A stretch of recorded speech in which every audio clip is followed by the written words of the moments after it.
আচ্ছা, আমাদের ঐকিক নিয়ম শুরু করব। হ্যাঁ, তো ঐকিক নিয়মের বিষয়টা হচ্ছে ঐকিক নিয়ম শুধু যে একটা চ্যাপ্টার তা না, এটা অনেক চ্যাপ্টারের সমন্বয় হয় ঐকিক নিয়মের। তা আমরা আজকে মূলত একদম বেসিক ঐকিক নিয়ম যেগুলো সেগুলো দেখবো। ঐকিক নিয়মের মধ্যে সময়, কাজ, বয়স, এগুলো সব আইটেমই থাকে। হ্যাঁ, তারপরে ট্রেন, নৌকা, চৌবাচ্চা, এগুলো তো আলাদা আলাদা করে চ্যাপ্টার আছে, তাই না? সেগুলো আমরা ইয়ে করবো।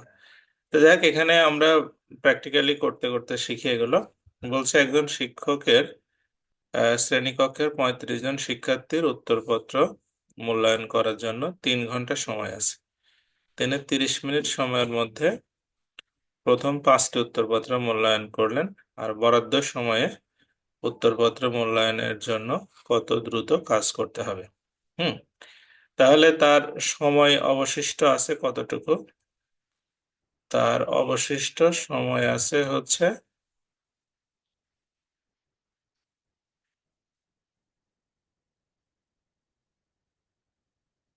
তার অবশিষ্ট সময় আছে আপনার 30 মিনিট চলে গেছে, তাই না? 35, না, 3 ঘন্টার মধ্যে তার 30 মিনিট চলে গেছে। হুম, তার মানে হচ্ছে তার সময় আছে 2 ঘন্টা 30 মিনিট। 2 ঘন্টা 30 মিনিট সময় আছে। ওকে, 2 ঘন্টা 30 মিনিট মানে আপনার 150 মিনিট। হ্যাঁ, এদিকে 120 মিনিট আর ওইদিকে হচ্ছে আপনার 30 মিনিট, মোট হচ্ছে 150 মিনিট। 150 মিনিট সময় তার অবশিষ্ট আছে। আর তাহলে খাতা বাকি আছে, অবশিষ্ট খাতা কয়টা আছে? অবশিষ্ট খাতা আছে হচ্ছে 5টা দেখছে। 35 জনের মধ্যে 5টা দেখছে, তাহলে 35 জন থেকে 5টা বাদ দিলে আর 30টা। তাহলে 30টা খাতা, 150 মিনিট সময়, তাহলে প্রতি মিনিটে কয়টা দেখবে? তাহলে প্রতি মিনিটে হবে এই 150টাকে আমরা ভাগ করব হচ্ছে 30 দিয়ে, তার মানে 5টা। ঠিক আছে, মানে 1 মিনিটে না না, একটাতে 5 মিনিট সময় লাগবে প্রতি মিনিটে, তো না, একটাতে সময় লাগবে হচ্ছে 5 মিনিট, যেহেতু 150 মিনিট। আর আমাদের হাতে হচ্ছে সময় আছে আপনার হচ্ছে মানে 150 মিনিট, খাতা হচ্ছে 30টা। তাহলে প্রতি খাতায় সময় হচ্ছে কয় মিনিট? 5 মিনিট। তারপরে 1 মিনিট, 5 মিনিটে একটা করে খাতা যদি সে দেখে, তাহলে আপনার যে সময় তাকে বরাদ্দ দেওয়া হয়েছে সেই সময়ে সে কাজটা শেষ করতে পারবে। আচ্ছা, এরপরটাতে আসি। বলছে একটি দুর্গে 750 জন সেনার 20 দিনের খাবার মজুদ আছে। 4 দিন পরে আরো 250 জন সেনা যোগ দেয়, অবশিষ্ট খাদ্য তাদের কতদিন চলবে? তাহলে আমাদের যদি 750 জনই থাকতো, হ্যাঁ, 750 জনের চলতো কয়দিন? 750 জনের কয়দিন চলতো? 20 দিনের খাবার আছে, 4 দিন শেষ হয়ে গেছে, তার মানে আর 16 দিন, তাই না? 450 জনের চলতো 16 দিন। এরপরে তাহলে যদি শুধু একজন খাইতো তাহলে কয়দিন চলবে? বেশি দিন চলবে, 16 × 750। আর আমাদের এখন মানুষ হলো কিন্তু আগে 700, 750 আর 250, মোট হচ্ছে কত? আগের 750 তো আছেই, আরো 250 যোগ হয়েছে, তার মানে 1000। তাহলে 1000 জনের চলবে কয়দিন? তাহলে এই 16 × 750 ভাগ হচ্ছে 1000। তাহলে এটা আপনার কাটাকাটি করলে, যদি 250 দিয়ে কাটলে এটা 3, এটা হবে 4, এটা দিয়ে এটা কাটলে হবে 4, তার মানে 3 × 4 = 12 দিন। ঠিক আছে, 12 দিন। তার মানে বাকি যে খাবার আছে এটা 12 দিনের মধ্যে শেষ হয়ে যাবে। এই সবাইটা বুঝতে পারছেন? এটা আসবে পরীক্ষায় কিন্তু, হ্যাঁ, এটা খুব ইম্পর্টেন্ট একটা প্রশ্ন। বুঝলে জিজ্ঞেস করবেন, হ্যাঁ।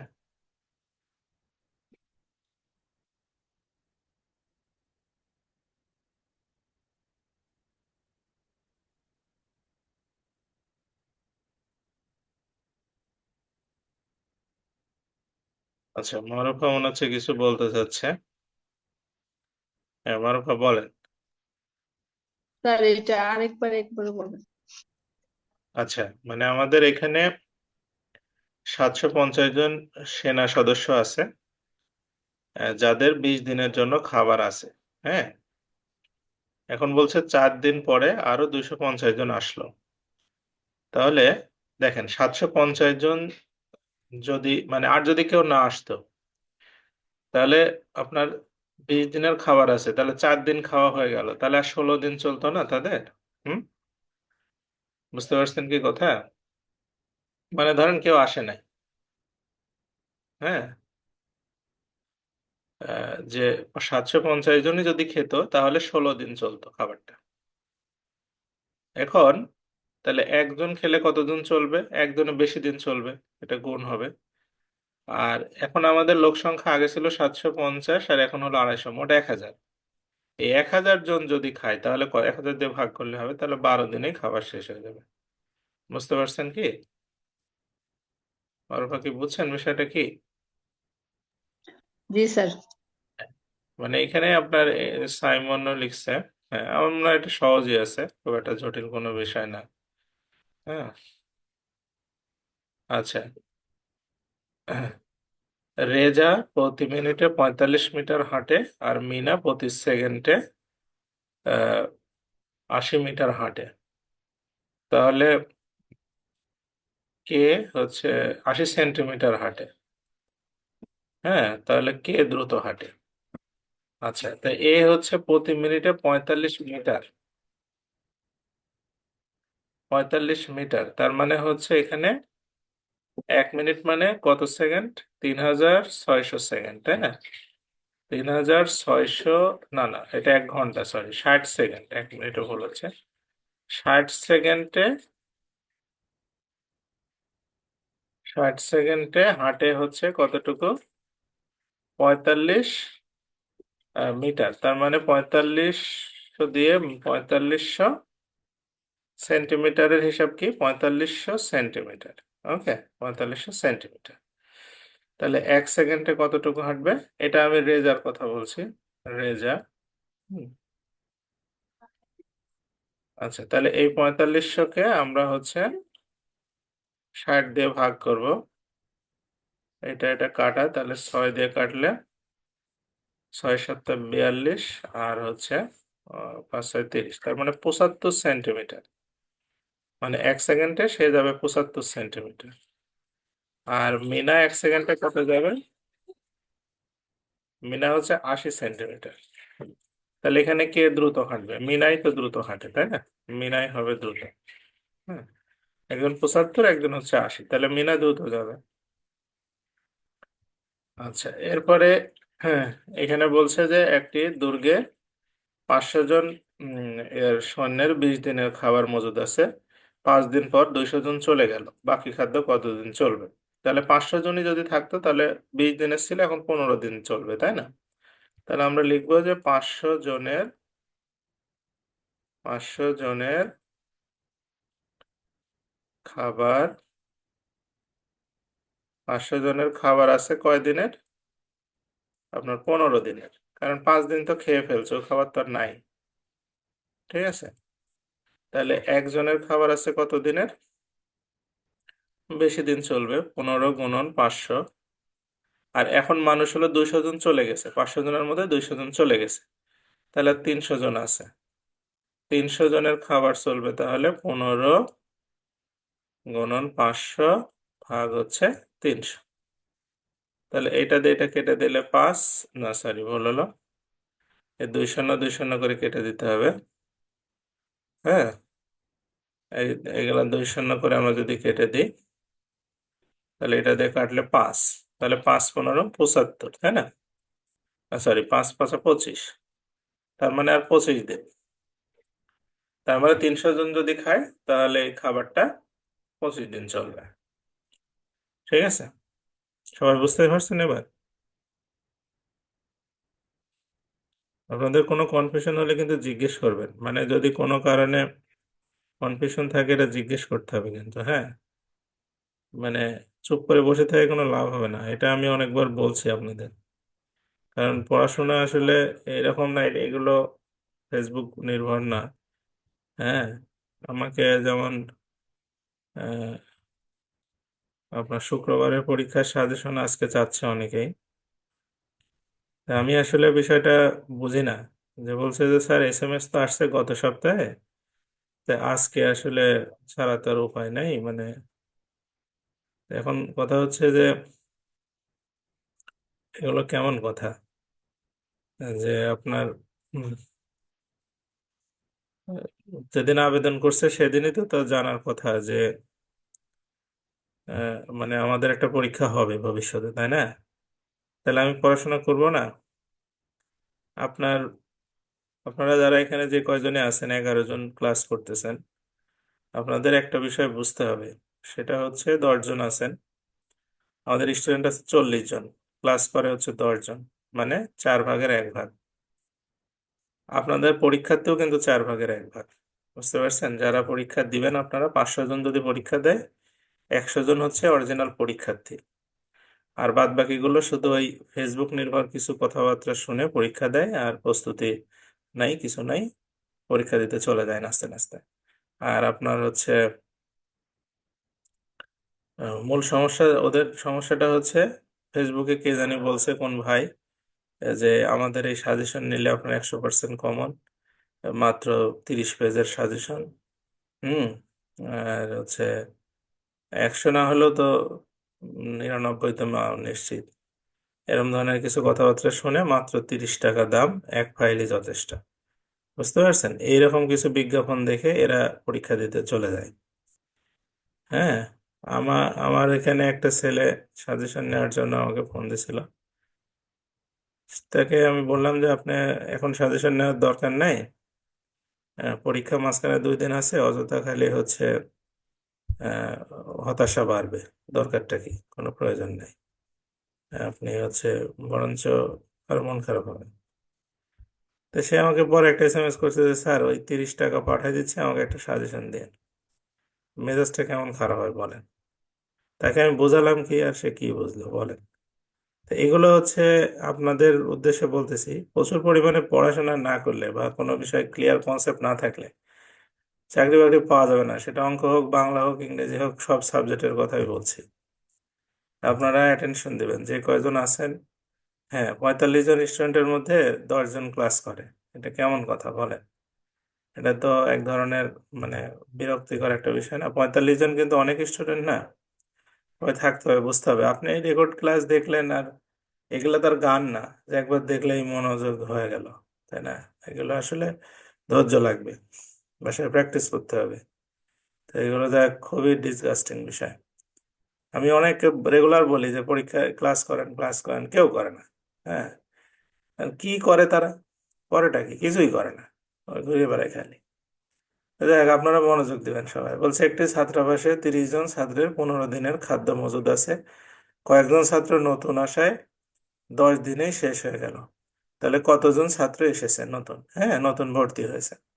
তাহলে 15 দিনের খাদ্য আছে 30 জনের। তাহলে আমরা লিখবো যে 15 দিনের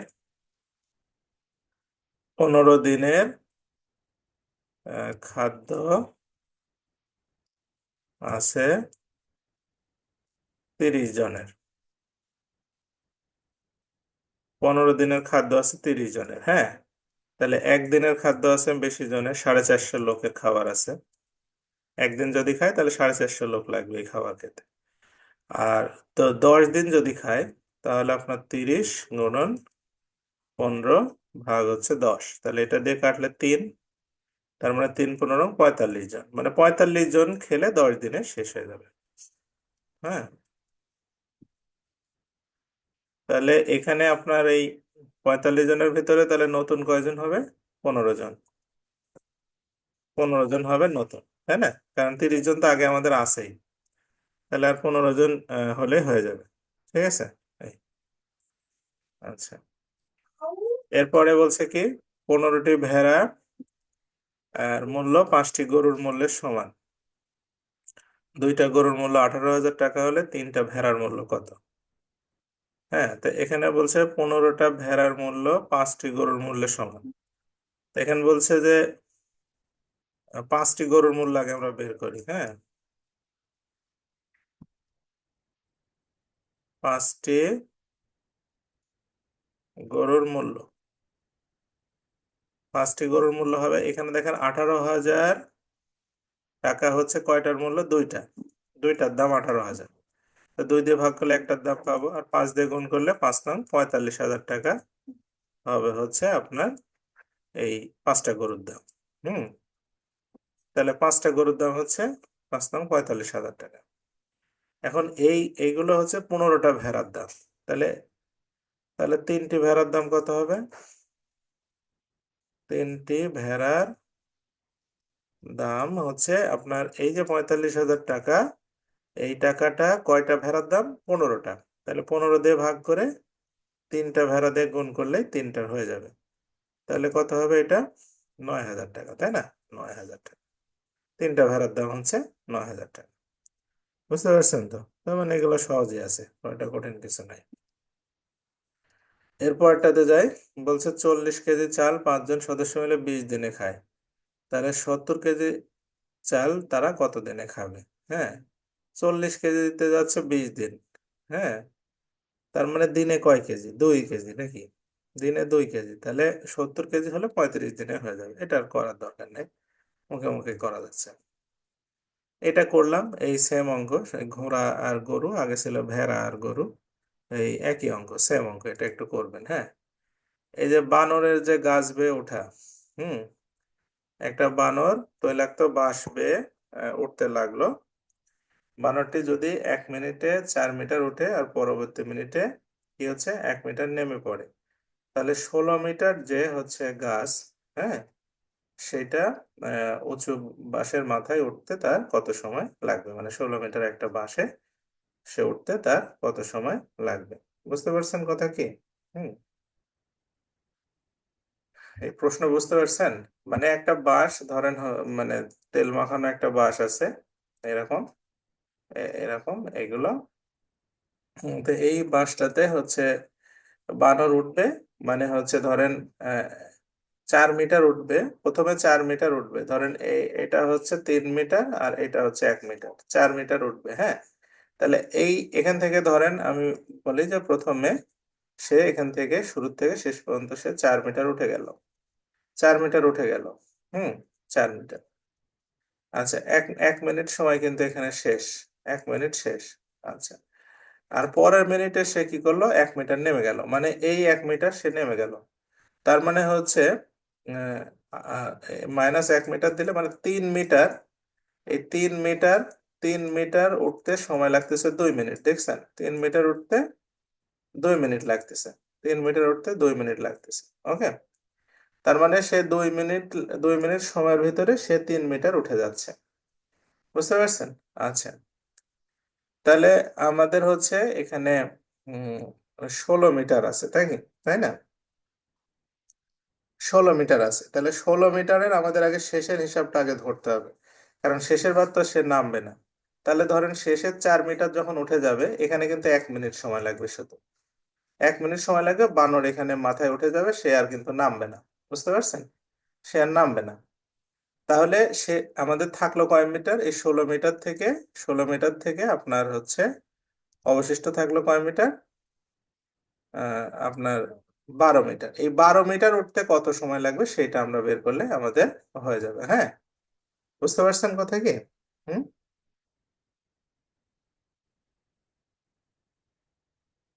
এই কথাই বুঝতে পারছেন? আমাদের 12 মিটার উঠতে তার কত সময় লাগবে সেটা আমরা হচ্ছে বের করব। তাহলে হচ্ছে আমরা বলতে পারি যে 3 মিটার উঠতে সময় লাগে, 3 মিটারে সময় লাগে 2 মিনিট, সময় হচ্ছে 2 মিনিট, 2 মিনিট। তাহলে 1 মিটারে কত সময়? কম সময় লাগবে। আর 12 মিটারে কত সময়? এটাকে 12 দিয়ে গুণ করলে হবে, তার মানে 8, 8 মিনিট সময় লাগবে। এইটা করতে 8 মিনিট সময় লাগবে, আর এখান থেকে 1 মিনিট, তাহলে মোট হচ্ছে 8 আর 1 9 মিনিট, টোটাল হচ্ছে 9 মিনিট সময় লাগবে। হ্যাঁ, 9 মিনিট টাইমের মধ্যে সে গাছের মাথায় উঠে যাবে। হ্যাঁ, বুঝতে পারছেন বিষয়টা কি?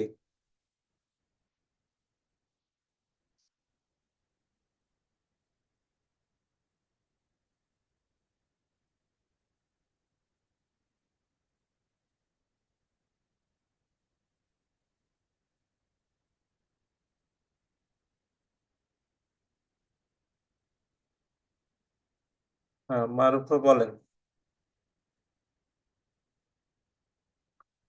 হ্যাঁ, স্যার এই যে 12 মিটার, এই ইটা একটু স্যার আরেকবার বলুন। এটা আমাদের গাছটা হচ্ছে 16 মিটার, তাই না? গাছটা হচ্ছে 16 মিটার। তাহলে 16 মিটার মানে এই পর্যন্ত হচ্ছে 16 মিটার। আর শেষের 1 মিনিট এসে 4 মিটার উঠবে, শেষের আর তো নামানামির কোনো চিন্তা নাই, তাই না? তার মানে এই 4 মিটার যে উঠে গেল, সেটা 1 মিনিট সময় তার লেগে গেল। ঠিক আছে, এখন আমরা দেখবো উঠানামার মধ্যে হচ্ছে তার থাকলো কত, আর 16-র মধ্যে আর থাকলো কত, 12 মিটার থাকলো না? এদিকে তো চার জি মিটার তাহলে 3 মিটার উঠতে সময় লাগছে 2 মিনিট তার, তাই না? হুম, 3 মিটার জি 2 মিনিট, স্যার। বুঝছেন তো কিভাবে? মানে 1 মিনিটে 4 মিটার উঠছে, পরের মিনিটে আবার 1 মিটার নেমে গেছে, তার মানে 3 মিটারের উঠতে তার সময় লাগে 2 মিনিট। তাহলে 1 মিটার উঠতে কত সময় লাগবে, আর 12 মিটার উঠতে কত সময় লাগবে? তাহলে 12 মিটার উঠতে তার সময় লাগতেছে 8 মিনিট, আর এই শেষের 1 মিনিট, এই হচ্ছে 9 মিনিট। এইটুকু উঠতে 1 মিনিট লাগতেছে, তাই না? এই হচ্ছে টোটাল জি 9 মিনিট। স্যার। তাহলে এই স্যার 12। ওই শেষে যেটা উঠবে সেটা কি মাইনাস করবো 16 থেকে, না? হ্যাঁ হ্যাঁ হ্যাঁ, মানে সেটা হচ্ছে আপনার দেখেন 12 মিটারে তো সে ওঠানামা করবে, শেষেরটাতে তার উঠানামা নাই তার। হ্যাঁ, শেষেরটা থেকে জি ওঠানামা জি। আছে, ওঠানামার হিসাবটা কিন্তু এই 12 মিটারের মধ্যে হবে। তো এই জন্য হচ্ছে প্রথমে মাইনাস করে যেটুকু থাকে সেইটুকু আপনি ওঠানামা দিয়ে হিসাব করবেন, তাহলে সহজে হয়ে যাবে। হ্যাঁ, হুম। আচ্ছা, এখানে বলছে যদি দুইজন টাইপিস্ট 2 পৃষ্ঠা টাইপ করতে পারে, আহ, 2 মিনিটে 2 পৃষ্ঠা টাইপ করতে পারে, তবে কতজন টাইপিস্ট 6 মিনিটে 18 পৃষ্ঠা টাইপ করতে পারবে? তারপর আমরা লিখবো এইভাবে: 2 মিনিটে 2 মিনিটে 2 পৃষ্ঠা টাইপ করে, হচ্ছে কয়জন? দুইজন। দুইজন। আচ্ছা, হ্যাঁ, তাহলে এবার আমাদের হচ্ছে, তাহলে 2 মিনিটে যদি 1 পৃষ্ঠা টাইপ করতে দেই, 1 পৃষ্ঠা, তাহলে কম লোক লাগবে না? 2 মিনিটে 2 পৃষ্ঠা টাইপ করতে দুইজন লাগছে, তাহলে 1 পৃষ্ঠা টাইপ করতে কম মানুষ লাগবে। হ্যাঁ, আচ্ছা, তারপরে যদি আমরা বলি 1 মিনিটে 1 পৃষ্ঠা টাইপ করতে হবে, তাহলে কিন্তু বেশি মানুষ লাগবে। তাহলে 2 গুণন 2 ভাগ হচ্ছে 2। বুঝতে পারছেন বিষয়টা কি? এই যে ঐকিক নিয়ম কিন্তু সামনের লাইনের সাথে মিলাতে হয়। হুম, মানে আপনার শুরুর লাইনের সাথে না। যেমন এখানে বলছে 2 মিনিটে 1 পৃষ্ঠা টাইপ করতে কম লোক লাগবে, বোঝা যাচ্ছে, কিন্তু 1 মিনিটে 1 পৃষ্ঠা টাইপ করতে বেশি লোক লাগবে, মানে এই 3 নম্বর লাইনটা 2 নম্বর লাইনের সাথে হিসাব হবে। আচ্ছা, এরপরে আমাদের 6 মিনিটে, তাহলে আমি যদি বলি 6 মিনিটে 1 পৃষ্ঠা টাইপ করতে হবে, তাহলে আমাদের কম সময় লাগবে না, কারণ 6 মিনিট সময় হাতে। তাহলে 2 গুণন 2 ভাগ হচ্ছে 2 গুণন 6, কম সময় লাগলে ভাগ। আর এবার বলছে যে 6 মিনিটে 18 পৃষ্ঠা টাইপ করতে, এবার বেশি লোক লাগবে, তাই না? তাহলে আমরা 18 দিয়ে এটাকে গুণ করব, 18। এবার আমরা হচ্ছে এটা কাটাকাটি করব, এখান থেকে এই দুই এটা দিয়ে কাটলে হচ্ছে 3, 3 দিয়ে কাটলে এটা হচ্ছে কি 6। তার মানে হচ্ছে আমাদের 6 মিনিট সময় লাগবে। ওকে, 6 মিনিট। এই সবাই বুঝতে পারছেন? হুম, সরি, 6 মিনিট কেন, 6 জন, ভুল হচ্ছে, 6 জন। হ্যাঁ,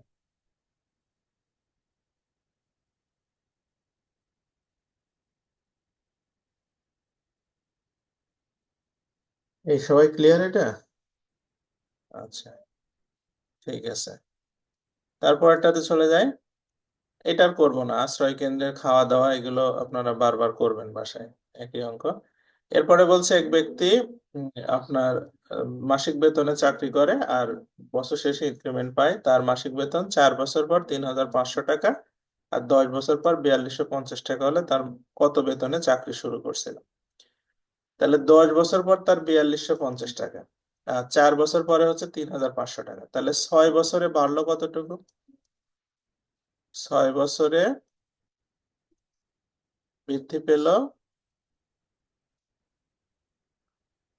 পেল, হচ্ছে 4250 থেকে আপনার 4250 থেকে 3500 বাদ দিলেই হবে, অর্থাৎ 750 টাকা, তাই না? 750 টাকা 6 বছরে বাড়ছে হচ্ছে 750 টাকা। তাহলে 4 বছরে বাড়বে কতটুকু? এই 750 টাকা কয় বছরে? 6 বছরে। 6 দিয়ে ভাগ করে 4 দিয়ে গুণ করতে হবে। হ্যাঁ, তাহলে এটাকে যদি আমরা 6 দিয়ে কাটি, তাহলে 6 একে 6, 6 দোকানে 12, 5 6 30, তার মানে 500 টাকা। তাহলে 4 বছরে তার বাড়লো হচ্ছে 500 টাকা। তাহলে শুরুতে বেতন কত ছিল? এই এখানে দেখেন, তার 4 বছর পর হয়েছে 3500 টাকা, এর মধ্যে 500 টাকা বৃদ্ধি পাওয়ার পরে, তাহলে 500 টাকা বাদ দিলে তার শুরুর বেতন ছিল হচ্ছে 3000। হ্যাঁ, এরকম বেতনই আগে থাকতো, এখনো আছে, এই 3000 টাকা বেতন। হ্যাঁ,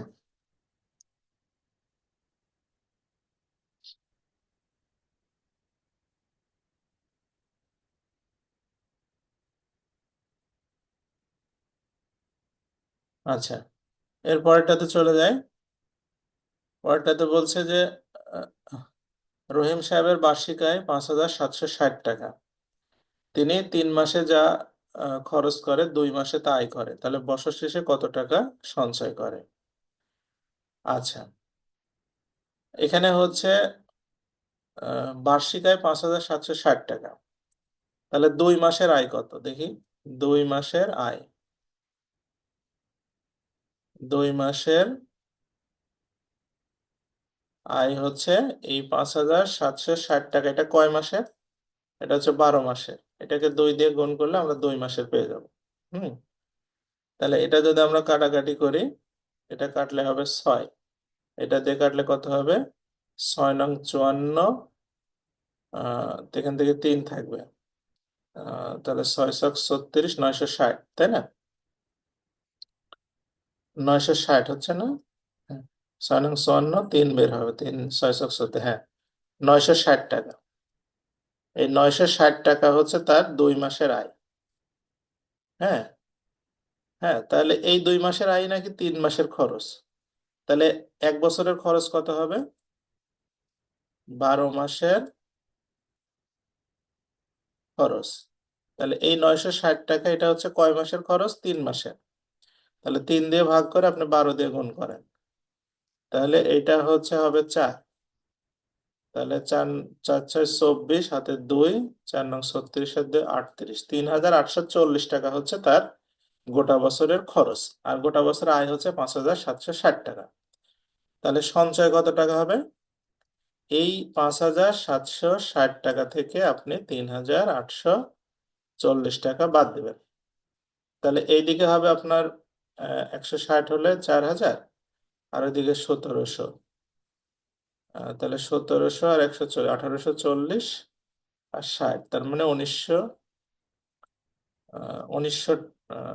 না ভুল হচ্ছে, এদিকে 160 আর ওইদিকে 60, 220, তাই না? 220 আর 1700, তার মানে 1920 টাকা হচ্ছে, তাই না? 00, 4 আছে 2, হাতে 1, 8 আছে 9, হাতে থেকে 1, হ্যাঁ, 1920 টাকা সে সেভ করে। বুঝতে পারছেন সবাই? হুম, এই কারো কোনো কনফিউশন আছে নাকি এগুলোতে? এরপরে যাই, এটা খাওয়া দাওয়ার অঙ্ক করবেন, যত খাওয়া দাওয়ার অঙ্ক আছে, হ্যাঁ, একই অঙ্ক। এরপরে সৈন্য দলের কথায় আসি। বলছে একজন লোক একদল সৈন্যকে জিজ্ঞেস করলো, তোমরা কতজন আছো? সৈন্যদল উত্তর দিল, আসি যত, আসবে তত, তার অর্ধেক, তার সিকি, এবং তোমাকে নিয়ে 100 জন। তাহলে সৈন্য সংখ্যা কত? আমরা এখানে সৈন্য সংখ্যা ধরলাম হচ্ছে x জন। হ্যাঁ, তাই ওনারা প্রশ্ন মতে আমাদেরকে কি বোঝাতে চাচ্ছে? যে আসি যত, হ্যাঁ, ধরেন আছে হচ্ছে, আমরা ধরে নিলাম আছে x জন। হ্যাঁ, আরো আসবে x জন। হ্যাঁ, আরো আসবে তত, বলছে আসি যত, আসবে তত, তার মানে আরো x জন আসবে। এরপর আসবে এর অর্ধেক, অর্ধেক আসবে। এরপরে আসবে সিকি, সিকি মানে এর 4/1 ভাগ। এরপরে আসবে হচ্ছে কয়জন, বলছে তোমাকে নিয়ে 100 জন, তার মানে আরো একজন যোগ করলে হবে 100 জন। ওকে, 100 জন। তাহলে এখানে আমরা হচ্ছে এই 4 দিয়ে গুণ করে দিই, তাহলে কত হচ্ছে এটা, এটা 4x+4x প্লাস হচ্ছে 2x প্লাস x+4 সমান সমান হচ্ছে 400। উভয় পাশে 4 দিয়ে গুণ করে দিলাম, তাহলে 4×4=8, 11x সমান সমান 396। তার মানে এক্স এর মান হচ্ছে 3 36। তার মানে আছে হচ্ছে 36 জন। হুম, 36 জন আছে। তাহলে 36 জন আছে, আরো 36 জন আসবে, তাহলে 36 36 72 জন, এরপরে আসবে তার অর্ধেক মানে 18 জন। 72 18 90, আর তারপর আসবে তার অর্ধেক মানে 9 জন, তার 99, আর একজন নিলে 100 জন।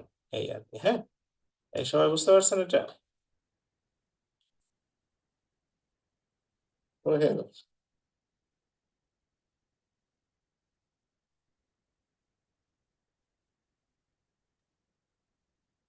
স্যার, হ্যাঁ বলেন। স্যার এই যে লাস্টে 1+1 হ্যাঁ, জিনিসটা কই থেকে আসলো এটা বুঝতে এই যে পারলাম বলছে না। তোমাকে নিয়ে 100 জন, মানে আর একজন যোগ করলে 100 জন হবে। হ্যাঁ, মানে যতজন আছে। আমরা তো ইকুয়াল আমরা তো ইকুয়াল টু 100 দিলামই স্যার। বুঝতে পারিনি সোহেল। স্যার আমরা তো ইকুয়াল টু 100 তো দিয়েই দিছি স্যার। হ্যাঁ, ইকুয়াল টু তো 100, মানে সব মিলে 100 মানে 100 জন। বলছে জি তোমাকে নিয়ে 100 জন, মানে তুমি যদি এর সাথে যোগ হও তাহলে 100 জন হবে। হ্যাঁ, তার মানে যতজন আছে ততজন আসবে, তারপর তার অর্ধেক আসবে, তারপরে তার অর্ধেক আসবে, আর একজন যদি আসে মানে আর একজন তোমাকে, মানে এটাকে নিয়ে 100 জন হবে। হ্যাঁ, এই। ঠিক আছে আচ্ছা, এরপরে এটাতে আসি। বলছে 5 জন তাঁত শ্রমিক 5 দিনে 5টি কাপড় বুনতে পারে। একই ধরনের 7টি কাপড় বুনতে 7 জন শ্রমিকের কতদিন সময় লাগবে? তাহলে এই একইভাবে এখানে দিনের হিসাব। তাহলে 5জন 5টি কাপড়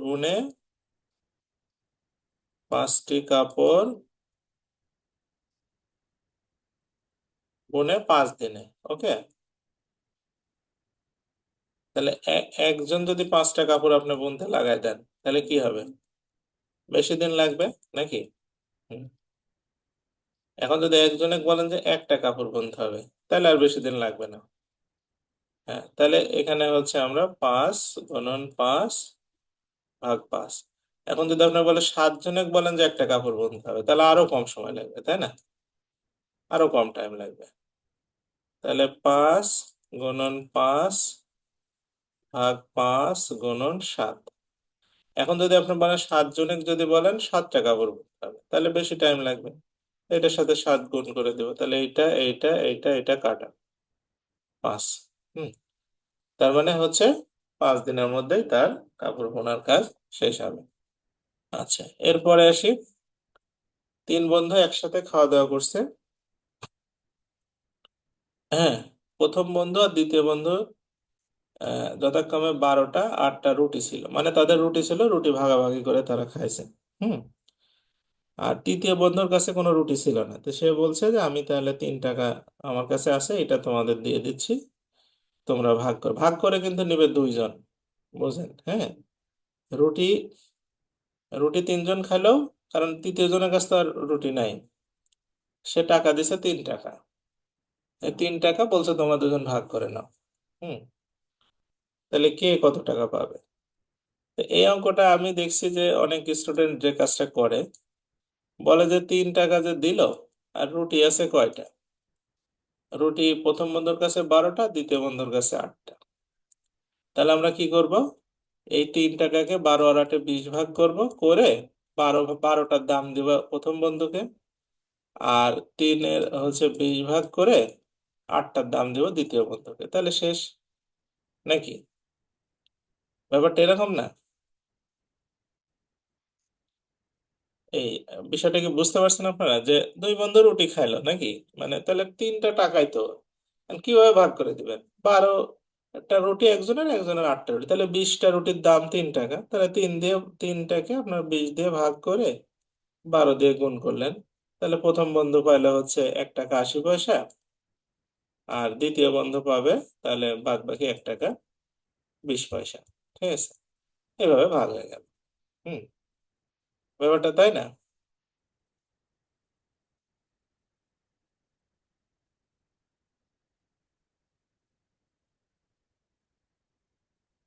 আপনারা ঘটনা কি বুঝছেন, ঘটনাটা কি? এখন এই অঙ্ক কি ঠিক আছে, কি মনে হয় এখানে ভুল কোথায় বলেন তো?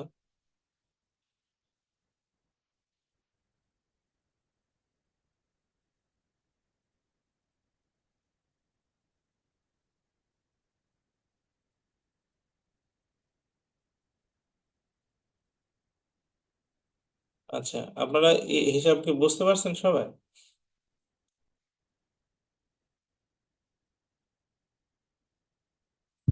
সোহেল রানা দেখি কি বলে। হ্যাঁ, সোহেল রানা, বলেন দেখি আপনি।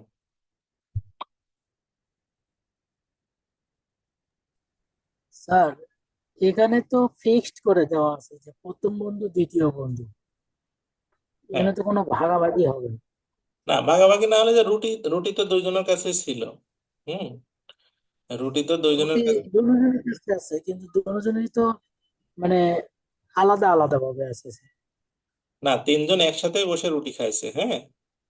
তো রুটি একসাথে বসে খেয়ে এখন হচ্ছে প্রথম জনেরও রুটি আছে, দ্বিতীয় জনের রুটি, তৃতীয় জনের রুটি নাই, সে টাকা দিছে। হুম, বলছে আমি 3 টাকা দিলাম, তোমরা দুজন ভাগ করে নাও, তাহলে কে কত টাকা পাবে? বুঝতে পারছেন কথা এটা? এরকম হয় জি না, জি আমরা জি। অনেক সময় দেশে খাওয়ার সময় এই কাজটা করি। খাবার আছে আমার, আর হ্যাঁ মারুফা বলেন। স্যার মানে আগের যে ম্যাথ গুলা ছিল ওটা তো স্যার টাকা বা একটা ভাগ করতে বলতো, এখানে কি স্যার রুটির পরিমাণ আর টাকা এটা কি না না না, মানে ভাগ করা? মানে এটা সিম্পল বিষয়, অত জটিলের মধ্যে যাওয়ার দরকার নেই। ধরেন তিনজন বসে আছে, খাবার খাইলো। হ্যাঁ, খাওয়ার পরে এখন একজনের কাছে টাকা আছে হচ্ছে 3 টাকা, আর আর দুজনের কাছে টাকা নাই, মানে ওদের কাছে রুটি আছে। তখন রুটি তিনজনই খাইছে, তো যে যার কাছে রুটি নাই সে বলছে আমার তো রুটি নাই, তাহলে আমি 3টা টাকা আছে আমার কাছে, তোমাদের দিয়ে দিলাম, তোমরা দুইজন তাহলে ভাগ করে নিয়ে নিও। হ্যাঁ, তারও তো রুটি দেওয়ার কথা তাই না, তার কন্ট্রিবিউশন করার কথা না? তাহলে কে কত টাকা পাবে? ওই যে ওই 3 টাকা তো দুইজন ভাগ করে নিবে, তাহলে কে কত টাকা পাবে? হ্যাঁ, আকলিমা বুঝতে পারছেন বিষয়টা কি?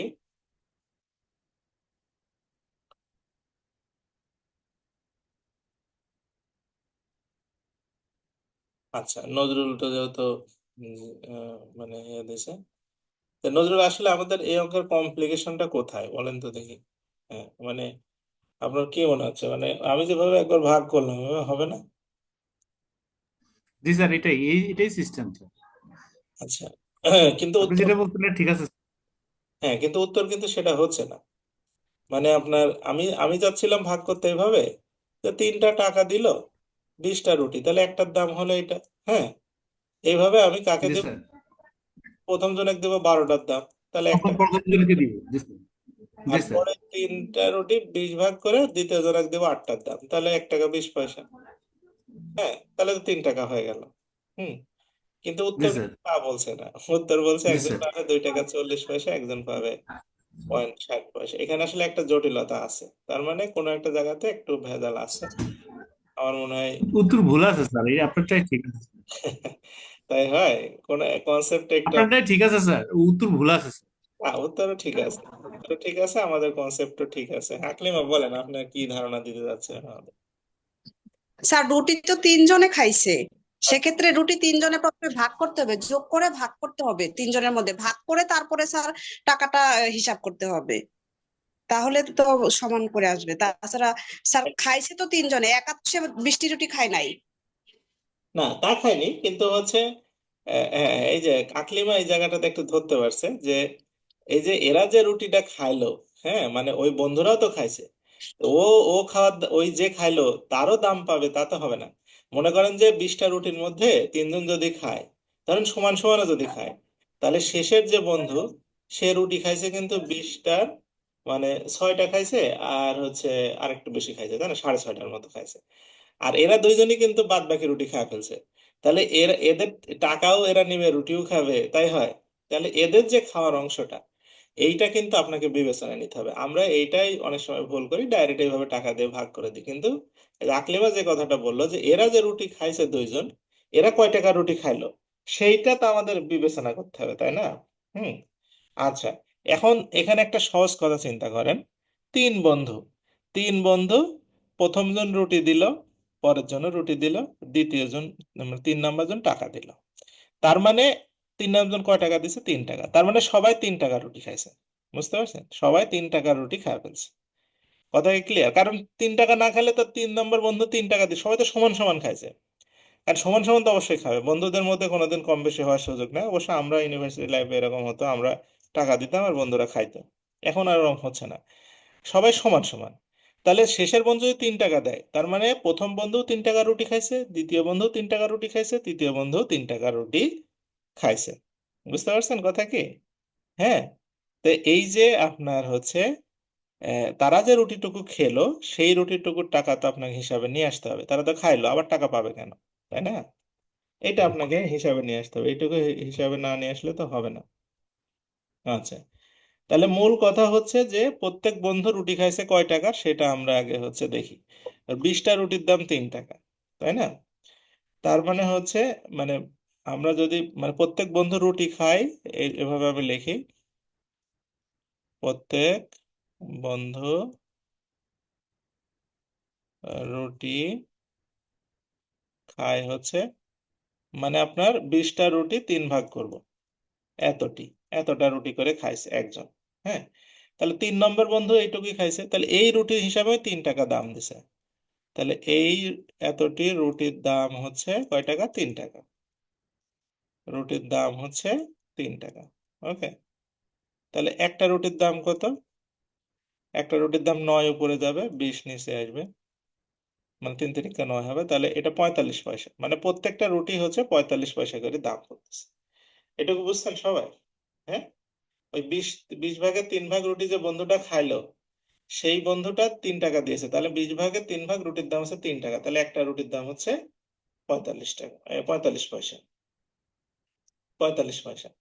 আচ্ছা, এইটুকু মনে রাখেন। এরপরে আমরা হচ্ছে যাই, এখন প্রথম বন্ধু কত টাকা পাবে? তাহলে প্রথম বন্ধু পাবে আপনার, প্রথম বন্ধুর রুটি হচ্ছে 12টা, একটা রুটির দাম 45 পয়সা করে। হ্যাঁ, তাহলে কয় টাকা হবে? বা 12 কে আমরা যদি 12 গুণন 45 দেই, তাহলে হচ্ছে আপনার এটা হবে মানে 5 টাকা 40 পয়সা, তাই না? 5 টাকা 40 পয়সা। আচ্ছা, এর মধ্যে দেখেন সবাই কিন্তু 3 টাকার রুটি খাইছে, মানে এও কিন্তু 3 টাকার খাইছে, তাহলে এর 3 টাকার রুটি বাদ যাবে। তাহলে এ পাবে হচ্ছে 2 টাকা 40 পয়সা ভাগ। আর দ্বিতীয় বন্ধু রুটি হচ্ছে 8টা, 45 পয়সা করে দাম। তাহলে 32 আর 2 হচ্ছে না, 4 32 আর 4 মানে 36, মানে 3 টাকা 60 পয়সা। এ খাইছে 3 টাকার রুটি কিন্তু, তাহলে এর থেকে 3 টাকা বাদ দিয়ে একে দিব হচ্ছে 60 পয়সা। বুঝতে পারছেন? তাহলে একজন পাবে 2 টাকা 40 পয়সা আর একজন পাবে 60 পয়সা। এই এই হচ্ছে ভাগ হবে। এরকম ভাগ না করলে হবে না। ইন জেনারেল আমরা যেভাবে মানে খালি চোখে দেখি এরকম না, এগুলো ব্যাকটেরিয়ার মতো, আপনাকে দূরবীক্ষণ দিয়ে দেখতে হবে। হ্যাঁ, আচ্ছা, আমার মনে হয় বোঝাতে পারছি নাকি, যদি কোনো কনফিউশন মানে না থাকে আর কি। হ্যাঁ,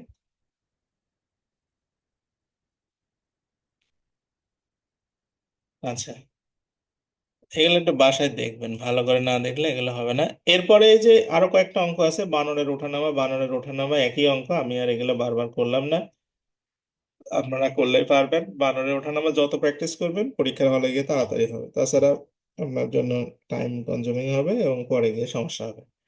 আমাদের মানে ঐকিক নিয়ম বলতে গেলে আমি বললাম যে ঐকিক নিয়মের কয়েক চ্যাপ্টার আছে, তো তার মধ্যে আজকে আমরা শুধু ফান্ডামেন্টাল গুলো দেখতেছি। তার মধ্যে ট্রেন, বাস, হ্যান ত্যান অনেক কিছু, নৌকা, স্রোত টোত, কাজ, এগুলো সবই ঐকিক নিয়ম। তা আমরা যাই হোক ওগুলো দেখবো আস্তে ধীরে। হ্যাঁ, আচ্ছা, আমরা এই প্রশ্নটা দেখি।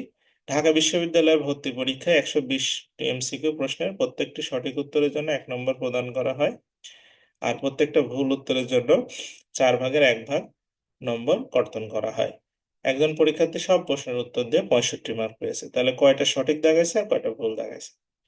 বুঝতে পারছেন তো?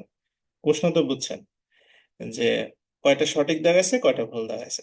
তাহলে আমরা প্রথমে দেখি ভুল উত্তর দিয়েছে, মনে করি ভুল উত্তর দিয়েছে হচ্ছে এক্সটা, তাহলে সঠিক উত্তর পাওয়া যাবে। মোট প্রশ্ন হচ্ছে, তাহলে আমরা প্রশ্ন মতে লিখবো যে আমাদের মোট প্রশ্ন হচ্ছে, ধরেন দুইটা ভাগ করি, একটা হচ্ছে সঠিক আর একটা হচ্ছে ভুল। তাহলে ভুল দিয়েছে কয়টা? সে সে ভুল দিয়েছে হচ্ছে এক্সট্রা, তাহলে সঠিক দিবে কয়টা? 120টার মধ্যে এক্সট্রা বাদ দেন, এটা দিলে সে সঠিক। আচ্ছা, এখন এই যেগুলো সঠিক দিয়েছে সেগুলোর জন্য সে পাবে 1 মার্ক, 1 মার্ক দিয়ে দিলাম তাকে।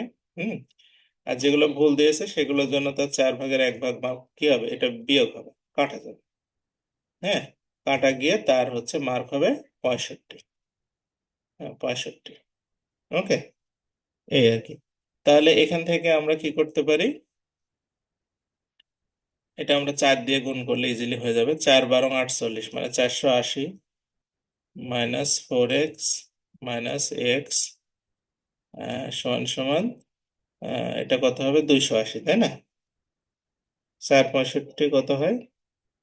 4×4 = 24 আর 20, 260 হবে, তাই না? 260, হ্যাঁ 260। তাহলে বা এখান থেকে আমরা বলতে পারি যে 5x = 220, তার মানে x এর মান হচ্ছে 44। 44, তার মানে 44টা প্রশ্ন সে ভুল দাগাইছে। তাহলে সঠিক কয়টা দাগাইছে? 120টার মধ্যে যদি 44টা ভুল হয়, তাহলে বাদ বাকি আপনার থাকে কয়টা? আর 76টা, না? এই 76টা প্রশ্ন সে ঠিক দাগাইছে। বুঝতে পারছেন সবাই? হ্যাঁ, তাহলে 76টা প্রশ্ন ঠিক দাগাইছে, 76 মার্ক পাওয়ার কথা। 44টা ভুল দাগাইছে, 4টাতে 1 মার্ক করে কাটা, তাহলে 11 মার্ক কাটা গেছে, তাহলে বাদ বাকি তার কাছে হচ্ছে মার্ক আসছে 65। এই তো, শেষ। তাহলে আমাদের এই হচ্ছে আমাদের মূলত ঐকিক নিয়ম। ঐকিক নিয়মে আমরা যেগুলো করলাম, টোটাল 31টা অঙ্ক আছে। হুম 31টা অঙ্কে কারো কোনো সমস্যা আছে কিনা আপনারা দেখবেন, বাসায় এগুলো করে নিয়ে আগামী কালকে আগামী ক্লাসে আমাদের আলোচনার বিষয় আছে হচ্ছে, দাঁড়ান আমি এটা দেখাই আগে। আগামী ক্লাসে আমাদের আলোচনা করা লাগবে হচ্ছে কাজ, সময়, জনবল নিয়ে। এগুলো আসলে অনেকটা বোঝার বিষয় আছে, এগুলো ঠিক নয়। 2 দিন সময় লাগবে, 2টা ক্লাস আশা করি। কাজ, সময় আর জনবল কিভাবে রিলেটেড সেগুলো আমরা দেখবো। তারপর নৌকা স্রোত, নল চৌবাচ্চা, সময়, এগুলা বীজগণিত আসা পর্যন্ত এখন যা আছে সবই ঐকিক নিয়ম। ঠিক আছে? হ্যাঁ, তারপরে আমার ত্রিকোণমিতি, পরিমিতি আছে, এগুলো মানে বীজগণিত। এরপরে বীজগণিত শুরু হলে তখন আবার ধীরে সুস্থে বীজগণিত চলবে। তো যাই হোক, আজকে আমাদের আর একটা বিষয় আলোচনার আছে, সেটা হচ্ছে যে সমাস শুরু করতে কথা আজকে। তাই আমরা সমাস পড়া শুরু করব। হ্যাঁ, আমাদের আগে আমরা যখন ক্লাস 9-10-এ পড়তাম তখন আমাদের স্যার বলতো যে সমাস পড়তে সময় লাগে 6 মাস। হুম তে আসলে কথা সত্য কি মিথ্যা জানি না। তো মূল জায়গাটা ছিল যে আমাদের আহ, যে স্কুলের শিক্ষকরা ছিলেন, ওনারা ওনারা স্টুডেন্ট লাইফে পড়াশোনায় খুব একটা সময় দেয়নি, কিন্তু শিক্ষক জীবনে পড়াশোনায় অধিক সময় দিয়েছে। তারা প্রচুর চেষ্টা করত, কিন্তু সমস্যাটা কোথায় ছিল? তারা স্টুডেন্ট লাইফে আরেকটু ভালো সময় দিলে ভালো হতো। স্টুডেন্ট লাইফে তারা সময় দেয়নি, এবং পরে যদি এটা সত্য যে স্টুডেন্ট লাইফে সময় দিলে তারা আর হাই স্কুলে চাকরি করতো না। এটা আমাদের জন্য সৌভাগ্য না দুর্ভাগ্য বুঝতেছি না কোনো একটা। তবে আমরা স্যারদেরকে পেয়েছিলাম, স্যাররা খুবই এফোর্ট দিত, খুব চেষ্টা করতো, ছেলে মেয়েকে বোঝানোর চেষ্টা করতো, নিজেরা বোঝার চেষ্টা করতো। এবং কিন্তু সমস্যা হচ্ছে তাদের প্রিভিয়াসলি এবং তাদের সংসারে জমি জমা গরু ছাগল নিয়ে তারা আসলে আমাদেরকে ফুল সার্ভিসটা দিতে পারেনি, কারণ তাদের তো সীমাবদ্ধতা ছিল সংসার টংসার নিয়ে। যে কারণে আমরা সমাজ শিখতে 6 মাস না, আমি মোটামুটি ক্লাস 6 থেকে এটা বোঝার চেষ্টা করেছি। এবং আমি হচ্ছে বিসিএস এ যখন আমি কোয়ালিফাই করি তখন আমি বুঝতে পারছি এটা। তো যাক, মোটামুটি ধরেন এভারেজে কয় বছর, 6 বছর, 2 8 বছর, 8 7 15 বছর, 16 বছর সময় লাগছে আমার এই সমাজকে একটা আয়ত্তের মধ্যে নিয়ে আসতে। যাই হোক, দেখা যাক, আমরা চেষ্টা করি যে সমাজকে আপনাদের সামনে মোটামুটি তুলে ধরা। আচ্ছা, সমাস নির্ণয় সমাস জিনিসটা কি আসলে? সমাসের যে ডেফিনেশন আপনাকে আগে যখন কোনো জিনিস আপনি শিখবেন, সে অঙ্ক, ইংরেজি, বাংলা যাই হোক, আপনাকে ওই জিনিসটা আগে ডেফিনেশন জানতে হবে যে এটা আমি আসলে এইটা জিনিসটা কি। এটা না বুঝলে আপনি যতই নিয়ম কানুন বোঝেন কোনো লাভ হবে না। হ্যাঁ, আপনাকে আগে ডেফিনেশনটা মনোযোগ দিয়ে বুঝতে হবে, এইটাই হচ্ছে মূল জিনিস। তো সমাসের মূল কথা হচ্ছে সংক্ষেপ করতে হবে। আমরা কি সংক্ষেপ করব? সংক্ষেপ করব হচ্ছে, সংক্ষেপ করার তো অনেক উপায় আছে নাকি? তো সংক্ষেপ করার আসলে আমাদের বাংলাতে মূলত দুইটাই উপায় আছে। একটা হচ্ছে যে সন্ধির মাধ্যমে আমরা করি, যে দুইটা ধ্বনিকে কন্ট্যাক্ট করে আমরা হচ্ছে একটা ছোট ধ্বনি মানে তৈরি করি। দুইটা ধ্বনিকে ছোট করে ফেলি। আর যখন আপনি পদকে ছোট করতে চান, 7টা 8টা পদ আছে, যখন সেগুলো ছোট করতে চান, তখন হচ্ছে আপনাকে সমাসের হেল্প নিতে হবে। তাছাড়া হবে না। মানে ধ্বনি আর হচ্ছে আপনার ধ্বনি সংক্ষেপের জন্য আপনি সন্ধির হেল্প নিতে পারেন, বাট মানে পদ সংক্ষেপের জন্য আপনাকে হেল্প নিতে হবে অবশ্যই কিসের? আহ, আপনার সমাসের। হ্যাঁ, তো ঠিক আছে, আমি এই ফোনটা রিসিভ করে আমি ব্যাক করতেছি।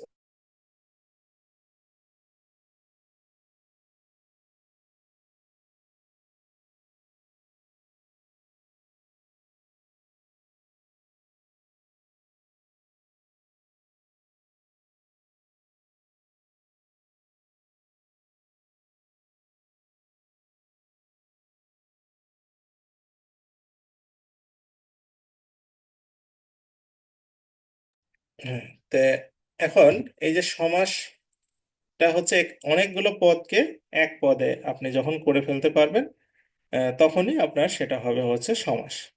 তো এখন অনেকগুলো পদ বলতে কি কি, যেমন ধরেন আপনাকে আমি একটা সংক্ষেপে বলি, যে এটা সবচেয়ে মানে ভালো উদাহরণ যেমন আছে হচ্ছে দম্পতি।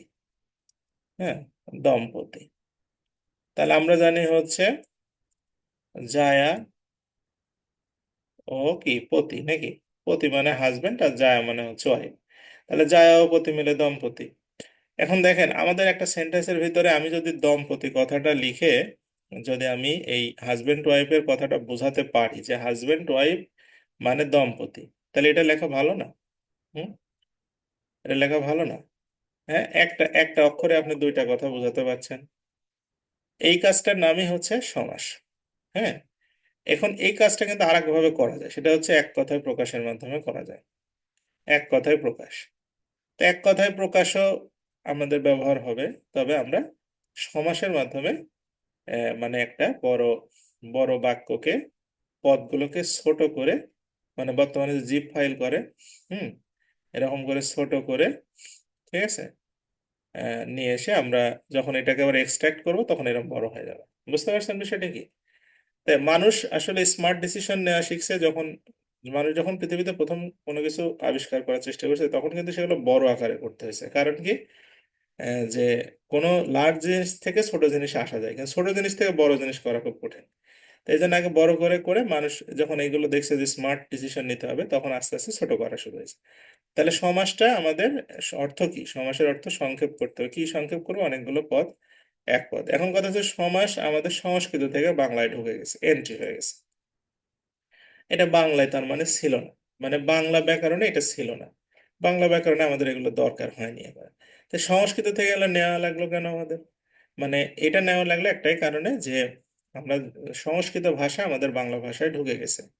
বুঝতে পারছেন? সংস্কৃত ভাষা যেহেতু ঢুকছে, সংস্কৃত যে ওয়ার্ড গুলো আছে, সেই ওয়ার্ড গুলোকে আমাদের মানে ওই ফরম্যাটেই ব্যবহার করতে হয়।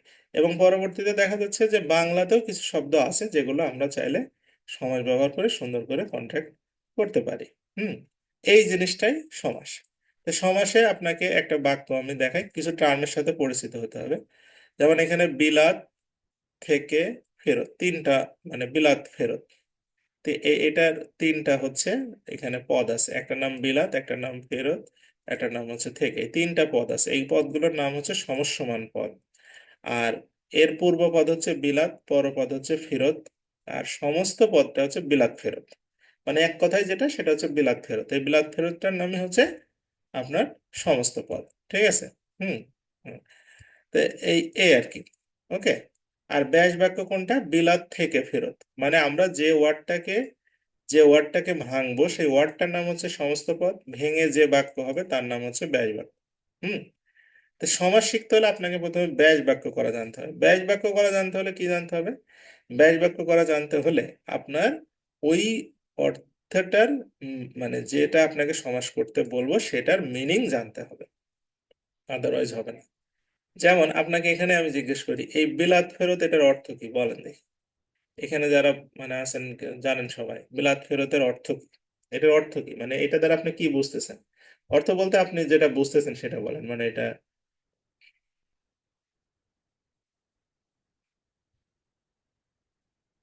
আচ্ছা দেখি একজন বলছে কি বিলাত থেকে ফিরে এসেছে। আচ্ছা মারুফা বলেন বিলাত ফেরত কি? স্যার বিলাত ফেরত বলতে বোঝায় যে বিদেশ থেকে যে যখন আসে তখন সেটাই বিলাত ফেরত। আচ্ছা মারুফা বলছে যে বিদেশ থেকে যে আসে তাকে আমরা বলি হচ্ছে বিলাত ফেরত, মানে এখন যেমন বিভিন্ন দেশে মানুষ কাজকর্মের জন্য যায়, আহ, তখন ফিরত আসলে সেটাকে আমরা বলি বিলাত ফেরত। নাকি? নোমেয়ার আবার বললো যে বিলাত থেকে ফেরত, হ্যাঁ সেটা বুঝলাম, যে বিলাত থেকে ফেরত, কিন্তু নোমেয়ার আসলে এটা দ্বারা কি বোঝাচ্ছে?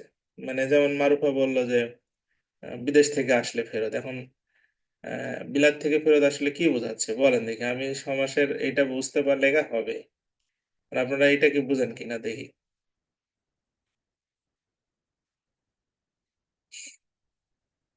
আচ্ছা নোমেয়ার দেখি কি ব্যাখ্যা দেয় আমাদের। ব্লাড বলতে আমি একটা জায়গার নাম ভাবছি, যে জায়গায় গিয়েছে কেউ, যাওয়ার পরে ওখান থেকে আবার ফেরত আসছে, সেটাই হচ্ছে ব্লাড ফেরত। জায়গাটা কোন জায়গা, কোন জায়গা এটা?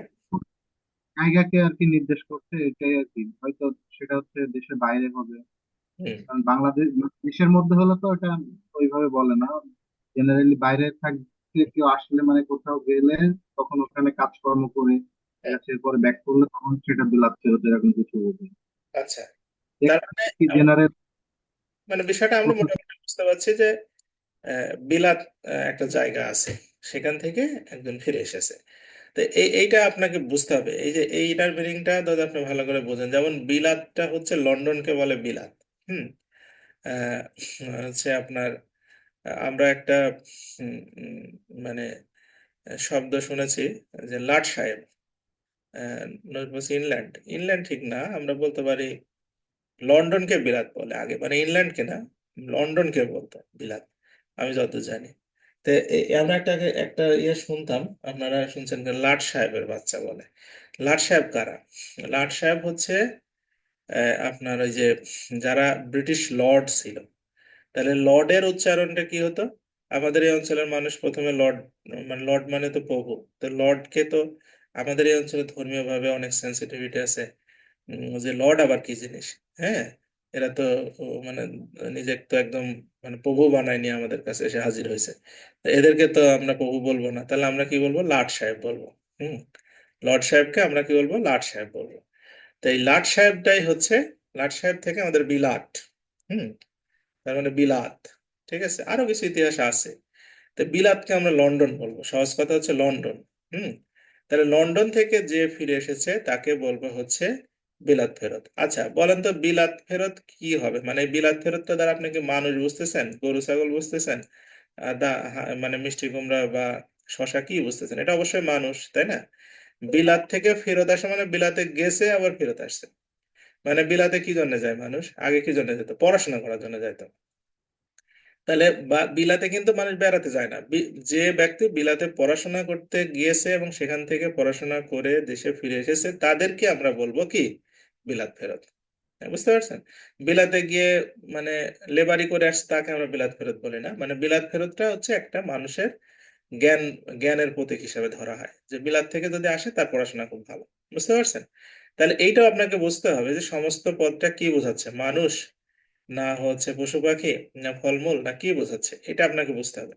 তাহলে বিলাত ফেরত অর্থ হচ্ছে বিলাত থেকে ফেরত। হ্যাঁ, কোনো একজন মানুষকে আমরা বিলাত ফেরত বলতেছি। এই যে এটা থেকে কিন্তু বিলাতি যে কথাটা আসছে, মিষ্টি কুমড়া আমরা যেটা বড় বড় সাইজ সেটাকে আমরা বলি বিলাতি। মানে ইংল্যান্ডের মিষ্টি কুমড়া লন্ডনে যেগুলো সাইজে বড় হয়। আচ্ছা, যাই হোক, দ্বন্দ্ব সমাস, দীর্ঘ সমাস, কর্মধারয় সমাস, বহুব্রীহি সমাস, তৎপুরুষ সমাস, অব্যয়ভাব সমাস, এই 6 ধরনের সমাস আমরা 2 দিনে আশা করি মোটামুটি পড়ে শেষ করব। তো এখন কথা হচ্ছে দ্বন্দ্ব সমাস দিয়ে আমরা শুরু করি।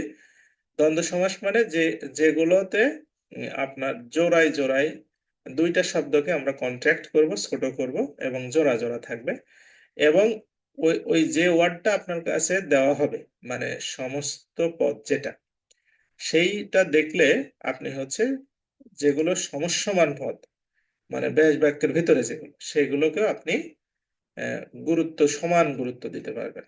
হ্যাঁ, যেমন ধরেন একটা উদাহরণ দেই, যেমন ডাল ভাত, নাকি? আপনার এটার অর্থ হচ্ছে ডাল ভাত, নাকি? হুম।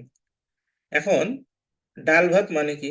ডাল ভাত মানে আপনি আগে সিনারিওটা চিন্তা করেন, যে ডাল সাথে ভাত মিক্স করে আমরা খাচ্ছি, ডাল এবং ভাত একসাথে খাওয়া হচ্ছে, এটাকে বলা হয় ডাল ভাত, নাকি? এখন আপনি যেটা বোঝাতে চাচ্ছেন, যে সিনারিওটা আপনার চোখের সামনে আসছে, সেটা হচ্ছে যে প্লেটের মধ্যে 1 প্লেট ভাত আছে, 1 বাটি ডাল দেওয়া হয়েছে, সেটাকে আমরা বলি হচ্ছে ডাল ভাত। এখন আপনি যদি এখান থেকে ডালটা বাদ দেন, তাহলে কি হলো? ভাত। এখন এই ভাত দ্বারা কি ডাল ভাত বোঝানো যায়? আপনি যদি কাউকে বলেন যে আমি ভাত খাই আর আমি ডাল ভাত খাই, দুটার মধ্যে আকাশ পাতাল তফাৎ আছে। তার মানে আপনার যে অরিজিনাল মিনিং, সেই মিনিংটা বোঝাতে হলে আপনার দুইটা শব্দই ব্যবহার করতে হবে। কোন শব্দকে ছাড়া আর এক শব্দ হলে আপনার যেটা মানে এক্সাক্ট মিনিং, সেটা আপনি ইয়ে করতে পারবেন না। সেই জন্য আপনাকে বলা হচ্ছে যে এখানে এটাকে যখন আমি সমাসে ভাগ করব, তখন হচ্ছে ডাল ও ভাত, নাকি? তাহলে আপনার দুইটার কোনোটাকেই বাদ দেওয়া যায় না যখন, তখন সেইটার যে সমাস হয় সেটাকে বলে দ্বন্দ্ব সমাস। অর্থাৎ সমাস সমান যে পদ, মানে এইটার এবং এইটা, এই দুইটা পদেরই আরো একটা থাকলেও পারে, সবগুলোরই খুব গুরুত্ব থাকে, সেইগুলোকে বলা হয় দ্বন্দ্ব সমাস। হ্যাঁ, এবং দ্বন্দ্ব সমাসে যে অব্যয় পদ হয় সেটা হচ্ছে ও দ্বারা যুক্ত হয় এবং দ্বারা যুক্ত হয়, এরকম কিছু, ও এবং আর, এগুলো দ্বারা যুক্ত হয়। আচ্ছা, অনেক ধরনের দ্বন্দ্ব সমাস আছে। আপনাদের অবশ্য এরকম প্রকারভেদ আকারে পড়তে হবে না, আপনাদের শুধু পরীক্ষায় দিবে, আপনারা পরীক্ষায় হচ্ছে মানে ওই সমাসটা বের করলে হবে। যেমন কালি কলম, কালি বাদ দিলে কলম, কালি কলমের বোঝা যাবে না, কলম বাদ দিলে কালিকে বোঝা যাবে না। এই জন্য কালি কলম হচ্ছে দ্বন্দ্ব সমাস। মা বাপ, আপনি মা বাপ বোঝাতে যাচ্ছেন, যদি খালি মা বলেন তাহলে কি হবে? হ্যাঁ, ইংলিশে কিন্তু এরকম সিঙ্গেল শব্দ আছে। যেমন দেখেন, আমরা মা বাপ বোঝাতে বলি প্যারেন্টস। হুম। কিন্তু বাংলায় কিন্তু আপনার প্যারেন্টস বা এরকম শব্দ নাই, যেটাতে আমরা মা বাপই মানে মা বাপ। হ্যাঁ, ইংলিশে কিন্তু যদি বলা যায় ফাদার এবং মাদার মিলে কি হয়? হুম, ফাদার এবং মাদার মিলে হচ্ছে প্যারেন্টস, নাকি? হ্যাঁ, যেমন বাংলায় একটা দম্পতি বললাম, ইংলিশেও কিন্তু আছে স্পাউস, হাজব্যান্ড ওয়াইফ মিলে, এক শব্দ দিয়ে দুই শব্দ বোঝানো যায়, ওইটাই সমাস। আবার হচ্ছে আপনার যেমন চাচাতো ভাই, খালাতো ভাই সব মিলে দেখবেন বলে কাজিন। হ্যাঁ, তাহলে এই যে কাজিন, তাহলে কাজিন আপনার কি দাঁড়াচ্ছে? যে অনেকগুলোকে একসাথে করা যাচ্ছে। বাংলায় কি এরকম আছে? হ্যাঁ, বাংলায় আপনার মানে কোনো এরকম শব্দ আছে যেটা দ্বারা আপনি, তো ইংরেজরা শব্দকে বড়ও করতে পারছে, ছোটও করতে পারছে। হ্যাঁ, এটাই যেমন জম্পতি, যেটা বললাম, লজ্জা ও শরম, লজ্জা শরম, আমরা কিন্তু এক কথায় বলি, মানে এক কথায় বলতে গিয়ে দুইটা ওয়ার্ডই লাগতেছে আমার, লজ্জা শরম। হ্যাঁ, কিন্তু ইংলিশে দেখেন এক এক কথায় বলে সেম। হ্যাঁ, ঠিক আছে। তারপরে হচ্ছে রাজা ও বাদশা, রাজা বাদশা, বিপরীতার্থক কিছু দ্বন্দ্ব আছে, যেমন নর ও নারী, হ্যাঁ, সুখ দুঃখ, দিন ও রাত, আকাশ ও পাতাল ইত্যাদি। আচ্ছা, একশের দ্বন্দ্ব কি? 3টা অধিক থাকবে, সেগুলো মিলে একটা হয়ে যাবে, যেমন সে, তুমি, আমি, আমরা। হুম। আচ্ছা, এখানে আপনার এই যে অলুক দ্বন্দ্ব সমাসের একটা চার্ট আছে, দেখেন। এই অলুক দ্বন্দ্ব সমাসে 90% পরীক্ষায় আসে, অন্যগুলোও আসে, তবে অলুক দ্বন্দ্ব সমাস বেশি আসে। যেমন দুধে ভাতে মানে দুধে ও ভাতে। হুম। কোলে পিঠে মানে কোলে ও পিঠে, জলে স্থলে মানে জলে স্থলে, জলে ও ডাঙ্গায় মানে জলে ডাঙ্গায়, মনে ও প্রাণে মনে প্রাণে, হাতে ও পায়ে হাতে পায়ে। হ্যাঁ, আপনি একটা বাদ দিয়ে আর একটা উচ্চারণ করা, মানে এখানে মানে মিনিংটা আসবে না। হ্যাঁ, তো এই জন্য এগুলোকে বলা হয় দ্বন্দ্ব সমাস। অলুক বিভাগ অলুক কেন? কারণ এখানে দুধে ভাতে সমাসের মধ্যে ব্যাস বাক্যের মধ্যেও যা থাকে, আপনার সমস্ত পদের মধ্যেও তাই থাকে, এখানে কোনো বিভক্তি লোপ পায় না, এই জন্য বলা হয় এটা অলুক দ্বন্দ্ব সমাস। আর বহুপদী দ্বন্দ্ব আছে, মানে যেমন তেল, নুন, লাকড়ি, দুইয়ের অধিক পরিমাণে এটা দেখেন তেল নুন নাক টি আকারে আছে, নাচ গান বাজনা, সাহেব বিবি গোলাম, হাত পা নাক চুমুক চোখ মুখ, হ্যাঁ, এই আর কি। তো এখানে কিছু গুরুত্বপূর্ণ দ্বন্দ্ব সমাস আছে। হুম। এই দ্বন্দ্ব সমাসের মধ্যে প্রথমে আছে হচ্ছে ওহি নকুল, এটা খুব আসে, ওহি ও নকুল। হ্যাঁ, ওহি মানে আমরা বলি সাপ, আর নকুল মানে হচ্ছে আমরা বলি বেজি, সাপ ও বেজি। হুম। তারপরে হচ্ছে আপনার ধুতি ও চাদর, ধুতি চাদর, হাট ও বাজার, হাট বাজার, এইগুলো। এই কয়েকটা পড়লে এখান থেকে আপনি কমন পাবেন। এরপরে আমরা চলে যাব হচ্ছে দ্বিগু সমাসে। দ্বিগু সমাস খুবই সিম্পল ব্যাপার। যখন সংখ্যাবাচক শব্দ দিয়ে আপনি কোনো কিছু প্রকাশ করতে পারবেন, তখন সেটাকে আমরা বলি দ্বিগু সমাস। যেমন এখানে আপনার মোটামুটি 14টার মতো দ্বিগু সমাস আছে। আমরা এইগুলো একটু ভালো করে বুঝি, এইগুলো বুঝলেই হবে, এগুলোর মধ্যে পরীক্ষায় আসবে। প্রথমে আপনাকে পরীক্ষায় দেওয়া থাকবে হচ্ছে এইটা পঞ্চবটি। হুম। পঞ্চবটি, এখানে দেখেন পঞ্চবটি কি বলেন দেখি।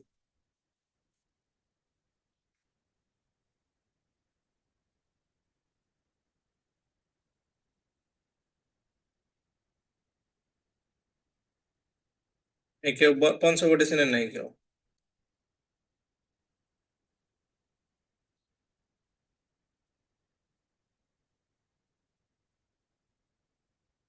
আচ্ছা, 5টা বটি, বাহ, চমৎকার কথা, খুব ভালো লাগলো। হ্যাঁ, শুভ দাস, বলেন পঞ্চবটি কি?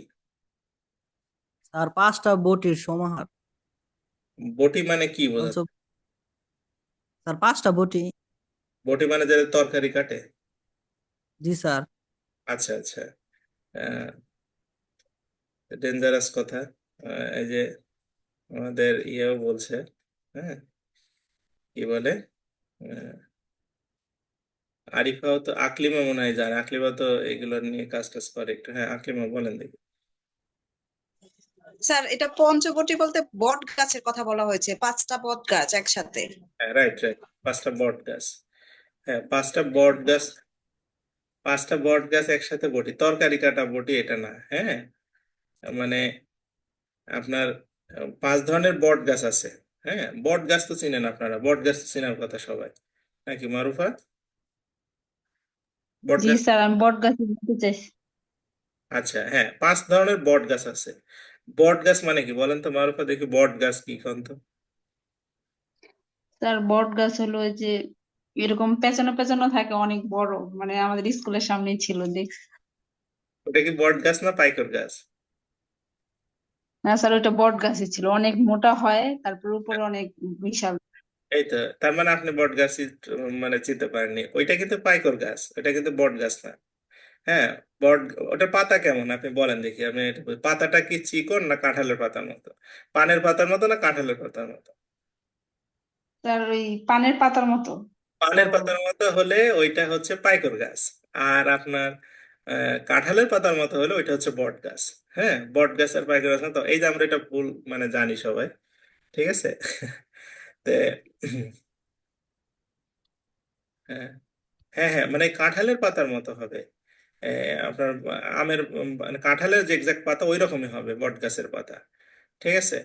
তো সেটা হচ্ছে আপনার মানে বট গাছ। আর যেটা হবে পানের মতো পাতা ওইটা হবে পাইকর গাছ, ঠিক আছে? তো যাই হোক, বট গাছ বলতে আমরা বট বলতে আমরা বুঝবো বড় গাছ। হ্যাঁ, বড় গাছকে আমরা বলবো বট গাছ, যেগুলা সাইজ অনেক বড় হবে। হ্যাঁ, তো এই বটের মানে 5 ধরনের মোটামুটি মানে বড় গাছ আছে, যার মধ্যে একটা হচ্ছে অশ্বত্থ গাছ, একটা হচ্ছে বিলবো গাছ। হ্যাঁ, বিলবো মানে বেল গাছ, বেল গাছ আগে কিন্তু অনেক বড় হতো, এখন তো শহরে ছোট ছোট। তারপরে বট যেটা আমি বললাম ওই যে কাঁঠালের পাতার মতো, আর একটা হচ্ছে অশোক গাছ, একটা হচ্ছে আমলকির গাছ। আমলকির গাছ দেখছেন তো সবাই। এই 5 ধরনের গাছকে আমরা বলবো হচ্ছে কি বট গাছ। হুম। এই যে 5 ধরনের গাছ মিলে এই পঞ্চবটি তৈরি হয়েছে। পঞ্চবটি, বটি শব্দের অর্থ এখানে যা বোঝাচ্ছে যে 5টা বট গাছের সমন্বয়ে যে বাগান, সেই বাগানের নাম হচ্ছে পঞ্চবটি। বুঝতে পারছেন বিষয়টা কি? তার মানে 5 ধরনের বড় গাছের সমষ্টিকে আমরা বলবো পঞ্চবটি। এটা রামায়ণে যখন সীতাকে বনবাস দেওয়া হয়েছিল, তখন এই পঞ্চবটি বনে তারা আশ্রয় গ্রহণ করেছিল। হ্যাঁ, আচ্ছা, বুঝছেন তো বিষয়টা কি? তাহলে আপনাকে যদি পরীক্ষা আসে পঞ্চবটি কি, এবার পঞ্চবটি কি যদি আপনি বুঝতে পারেন, তাহলে আপনি বুঝতে পারবেন যে পঞ্চবটি কি যদি বুঝতে পারেন তাহলে বুঝতে পারবেন যে এটা পঞ্চবটের সমাহার। তাহলে এখন যেমন এই যে শুভ বলছে পাঁচটা বটির সমাহার, এই কথা যদি লেখে যে পাঁচটা বটির সমাহার পরীক্ষায়, তাহলে তো খাতা দেখা স্টপ করতে পারে যে বটির সমাহার কিভাবে হয়, পাঁচটা বটি দিয়ে কিভাবে তরকারি কাটবে, এটা ডেঞ্জারাস না? আচ্ছা, এরপরে আমরা আসি ত্রিকাল। আচ্ছা, আমাকে বোঝাই বলেন, আপনারা এইগুলা মিনিং জানেন না জন্য সমস্যার সমস্যা। এখন সমাহার আসবে কেন? সমাহার সমাহার আসবে এই কারণে, এই যে যে কারণে আমি বললাম, সমাহার আসবে এই কারণে, বুঝতে পারছেন যে এখানে আপনার হচ্ছে আহ মানে পাঁচটা বট মিলে একটা জিনিস বোঝানো হচ্ছে, সেটাতে ত্রিকাল। ত্রিকাল কি বলেন দেখি? ত্রিকাল, ত্রিকাল, ত্রিকালের মানে ব্যাস বাক্য করার আগে ত্রিকাল কি সেটা বলেন। ত্রিকাল মানে তিন কাল, মানে অতীত, বর্তমান আর হচ্ছে ভবিষ্যৎ, তিন কাল। হ্যাঁ, অতীত, বর্তমান, ভবিষ্যৎ, তাহলে তিন কালের কি সমষ্টি, সমষ্টিকে আমরা সমাহার বলবো। তিন কালের সমাহার হচ্ছে ত্রিকাল। যেমন অনেক সময় দেখবেন অনেক মানুষ বলে ত্রিকালদর্শী, তার মানে কি অতীতও জানে, ভবিষ্যৎও জানে, বর্তমান তো জানেই আর কি। তেয়া মাথা, তেয়া মাথা কি বলেন তো? তেয়া মাথা মানে তিন মাথার, হুম তিন মাথার সমাহার। এখন তিন মাথা মানে এটা মানুষের মাথা না, এই মাথা মানে তিন রাস্তার মাথা এক জায়গায় যেখানে হয় সেটাকে বলা হয় তেয়া মাথা। যেমন ত্রিপদী, ত্রিপদী কি? তিন পদের সমাহার। ত্রিপদী বোঝেন কি? এই ত্রিপদী কি বলেন দেখি?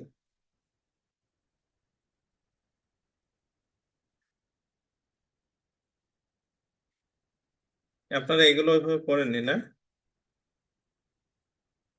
তিনটা পদ, মারুফা বলছে তিনটা রাস্তা। না না, তিনটা রাস্তা না। হচ্ছে যে আপনার ছন্দ আছে না, আমাদের হচ্ছে অক্ষরবৃত্ত, স্বরবৃত্ত, মাত্রাবৃত্ত, এগুলোকে আমরা হচ্ছে বলি ত্রিপদী। হ্যাঁ, তা এইগুলোর মিশ্রণে আবার হচ্ছে আপনার ত্রিপদীর বিভিন্ন প্যাটার্ন আছে, গান টানে ব্যবহার হয়, যারা গান টান শিখছেন তারা জানে। তাহলে তিন পদের সমাস, শতবর্ষের সমাস, শতবর্ষের সপ্তাহ, সপ্তাহ তাহলে কি হবে বলেন তো? আমি এটা ঢেকে দিছি কারণ আপনার মিনিং না জানা থাকলে আমি বুঝতে পারবেন না। সপ্তাহ কি হবে বলেন? সপ্তাহ, সপ্তাহটা জিনিসটা কি?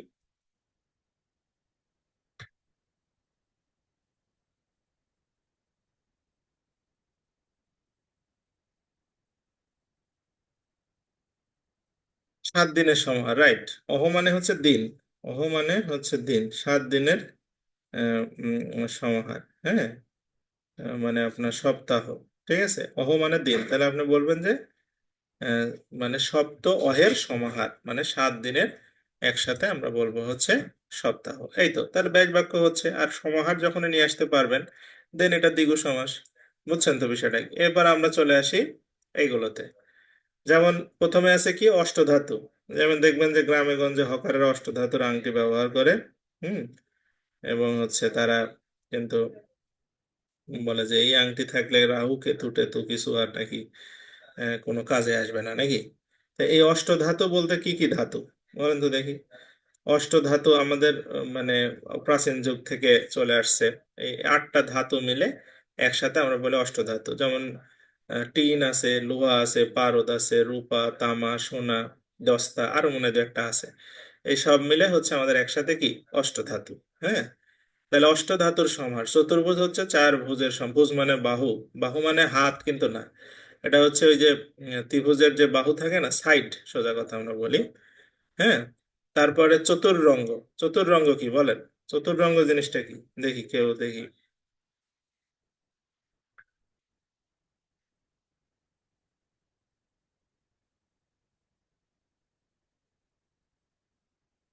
এই চতুর্রঙ্গ কি কি বলেন দেখি? চতুর্রঙ্গ, রবীন্দ্রনাথ ঠাকুরের একটা কিন্তু বই আছে, হ্যাঁ, চতুর্রঙ্গ নিয়ে। তো চতুর্রঙ্গ কি?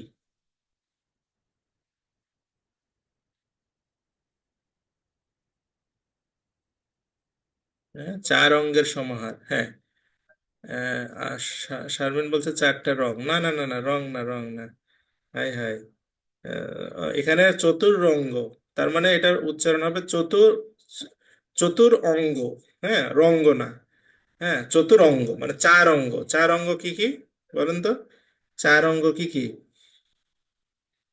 চারটা অঙ্গ আছে না? আগে হচ্ছে যখন রাজারা যখন যুদ্ধ করতো, তাই আগেকার মিলিটারি ফোর্স, আমাদের এখন মিলিটারি ফোর্স কয়টা, কয় ভাগে? তিন ভাগে, সেনা, নৌ আর বিমান। নাকি? আর আগে ছিল 4 ভাগে। একটা হচ্ছে যে হাতি বাহিনী, হস্তি বাহিনী, তারপরে ছিল এটাকে কি বলে, অশ্ববাহিনী মানে ঘোড়া। আর একটা ছিল হচ্ছে রথ বাহিনী। রথ মানে এখনকার আপনারা বলতে পারেন ট্যাঙ্ক। হ্যাঁ, এরকম রথ বাহিনী। আর একটা ছিল পদাতিক বাহিনী মানে সেনাবাহিনী। আগে তার নৌবাহিনী আর বিমান বাহিনী ছিল না। তো এই 4 বাহিনীকে একসাথে বলা হতো চতুরঙ্গ। হ্যাঁ, মানে যে রাজার এই 4 বাহিনী ছিল, সে রাজা জয়লাভ করতো এই যুদ্ধে আর কি। মানে কি কি বললাম, হস্তি, অশ্ব, রথ আর পদাতিক, মানে ঘোড়া, হাতি আর রথের যুদ্ধ, আর মানে মিলিটারি সেনা যারা স্থল সেনা, এদেরকে বলা হতো সবাই মিলে চতুরঙ্গ। যেমন এই আলেকজান্ডার কিন্তু বাংলা জয় করতে আসেনি। হুম, মহাবীর আলেকজান্ডারের নাম আপনারা শুনছেন, সারা দুনিয়া জয় করছে। তারা যখন চাঁপানবাবগঞ্জে চলে আসছে মহানন্দা নদীর তীরে এসে, এই পাশে যে রাজা ছিল সেই সময়, তো তাকে অ্যাটাক করতে হবে। কিন্তু এই রাজার ছিল চতুরঙ্গ, মানে 4টা মিলিটারি ফোর্স 4 রকমের। কিন্তু এই মহাবীর আলেকজান্ডারের কিন্তু চতুরঙ্গ ছিল না। হুম, মানে হস্তি বাহিনী তার ছিল কিন্তু অশ্ববাহিনী ছিল না। অশ্ববাহিনী মানে থাকলো, আবার রথ বাহিনী খুব একটা ছিল না, মানে 4টা ছিল না। তো সে এই এলাকায় আক্রমণ করতে ভয় পাইছে এবং সে এখান থেকে ঘুরে চলে গেছে। যাওয়ার সময় বলে গেছে বাঙালি জাতি হচ্ছে শালিকের জাতি, এরা মানে সারাদিন কিচির মিচির করে আর এদের ভাষা ভালো না, এদের এলাকা জয় করে কোনো লাভ নাই। আসলে কিন্তু সে পারে নাই, সে কিন্তু পরাজিত হয়ে চলে গেছে, রাজার ভয়ে সে চলে গেছে। হ্যাঁ, তো যাই হোক, তো এই হচ্ছে চতুরঙ্গ, মনে থাকবে। হ্যাঁ, চতুরঙ্গ খেয়াল থাকবে। পঞ্চভূত, পঞ্চভূত কি কি বলেন দেখি? পঞ্চভূত,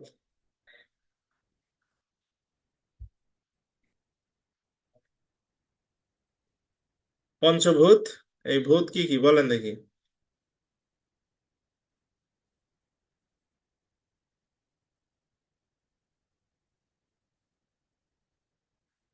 এই ভূত মানে কিন্তু হচ্ছে মানসিক যে ভূতে ধরে ওই ভূত না। এই ভূত মানে হচ্ছে সোজা কথা হচ্ছে কেমিক্যাল, বা হচ্ছে আপনার উম মানে এক কথায় বলতে পারি আমরা, হ্যাঁ ধরেন পার্টিকেল।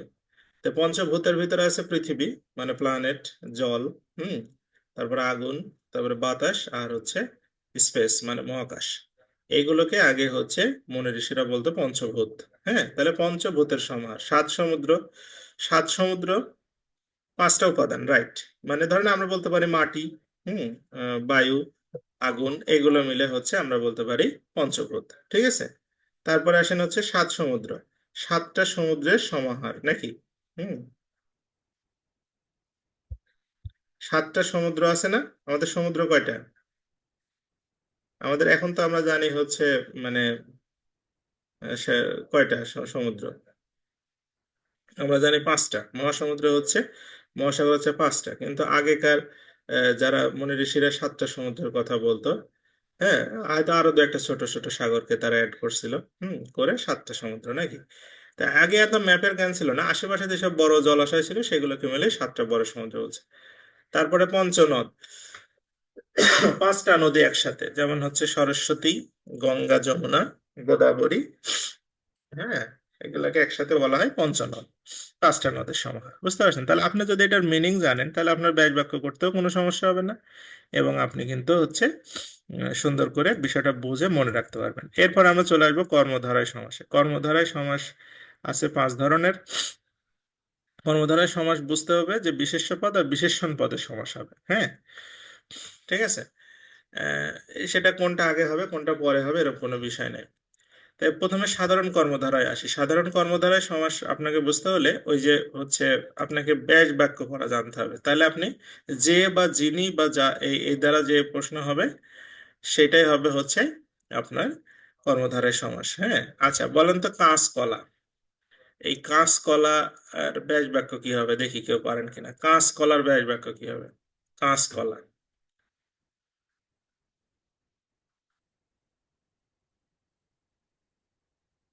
আচ্ছা, মারুফা দেখি ব্যাখ্যা দিবে আশা করি।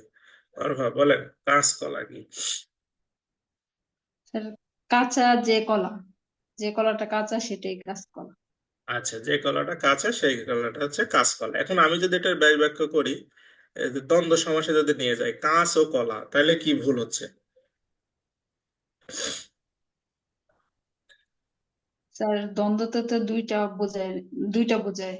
আমি এটা করলাম, এখানে তো একটা। কলা মানে কাঁচ আর কলা। হ্যাঁ, কাঁচ এবং কলা। ধরেন কাঁচ আছে আর পাকা কলা আছে পাশে, বাড়িতে কাঁচ থাকে না, হতেই পারে।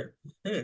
তাই আমার ভুল কোথায়, আমি কি ভুল করলাম? আমি ধরেন পরীক্ষায় মনে হলো যে কাঁচ আর কলাই বোঝাচ্ছে এই লোক মনে হয়, আমি লিখে দেখলাম কাঁচ কলা, কাঁচ ও কলা। আমার ভুল কোথায়?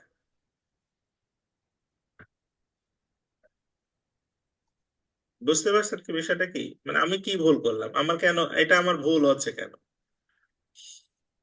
শারমিন বলছে অর্থ ভুল, রাইট। শারমিনের কথা ঠিক আছে, অর্থ ভুল। আসলে কাঁচকলা দ্বারা বাঙালি যে জিনিসটা বুঝে, আমি যেটা বলতেছি সেটা আর এইটা এই কথা না। হ্যাঁ, বাঙালি বুঝে কাঁচকলা মানে তরকারি খাওয়ার যে কাঁচা কলা সেটাকে বলে কাঁচকলা। সুতরাং আমি যদি কাঁচ মানে জানালার কাঁচ আর কলা যদি এক জায়গায় করি, সেটা কাঁচকলা হবে না। অর্থ ভুল, ঠিক। অর্থ ভুল মানেই হচ্ছে সমাজ ভুল। আপনাকে যদি সঠিক অর্থ যদি, এই জন্য আমি বলছি এটার অর্থ জানতে হবে। হ্যাঁ, যেমন ধরেন এখানে একটা আছে যে উম, খাস কামড়া। হ্যাঁ, খাস কামড়া কি বলেন তো দেখি, খাস কামড়া জিনিসটা কি, অর্থ জানেন কিনা আপনারা? খাস কামড়া এটার অর্থটা কি? মানে আপনার ইয়ে যাই হোক, মানে সমাস কি হলো হলো সেটা পরে বলতেছি। খাস কামড়া এটার অর্থ কি?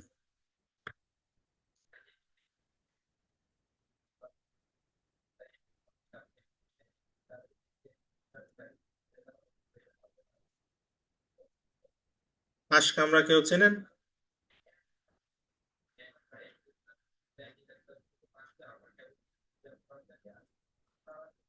আচ্ছা যাক, তার মানে খাস কামড়া সম্পর্কে কেউ দেখেনি। খাস কামড়া জিনিসটা কি? হ্যাঁ, খাস মানে কি আসলে? মানে কামরা মানে তো রুম।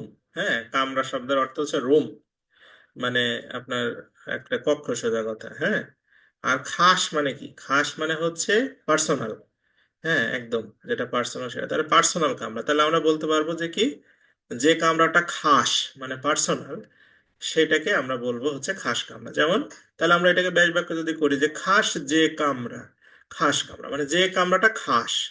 হ্যাঁ, তাহলে সেটাই হচ্ছে খাস কামরা। তাহলে যে দ্বারা আপনার হচ্ছে, তাহলে এটা হচ্ছে কোন সমাস হবে? কর্মধারয় সমাস। হ্যাঁ, যেমন এখানে দেখেন আছে মহানবী, মহান যে নবী।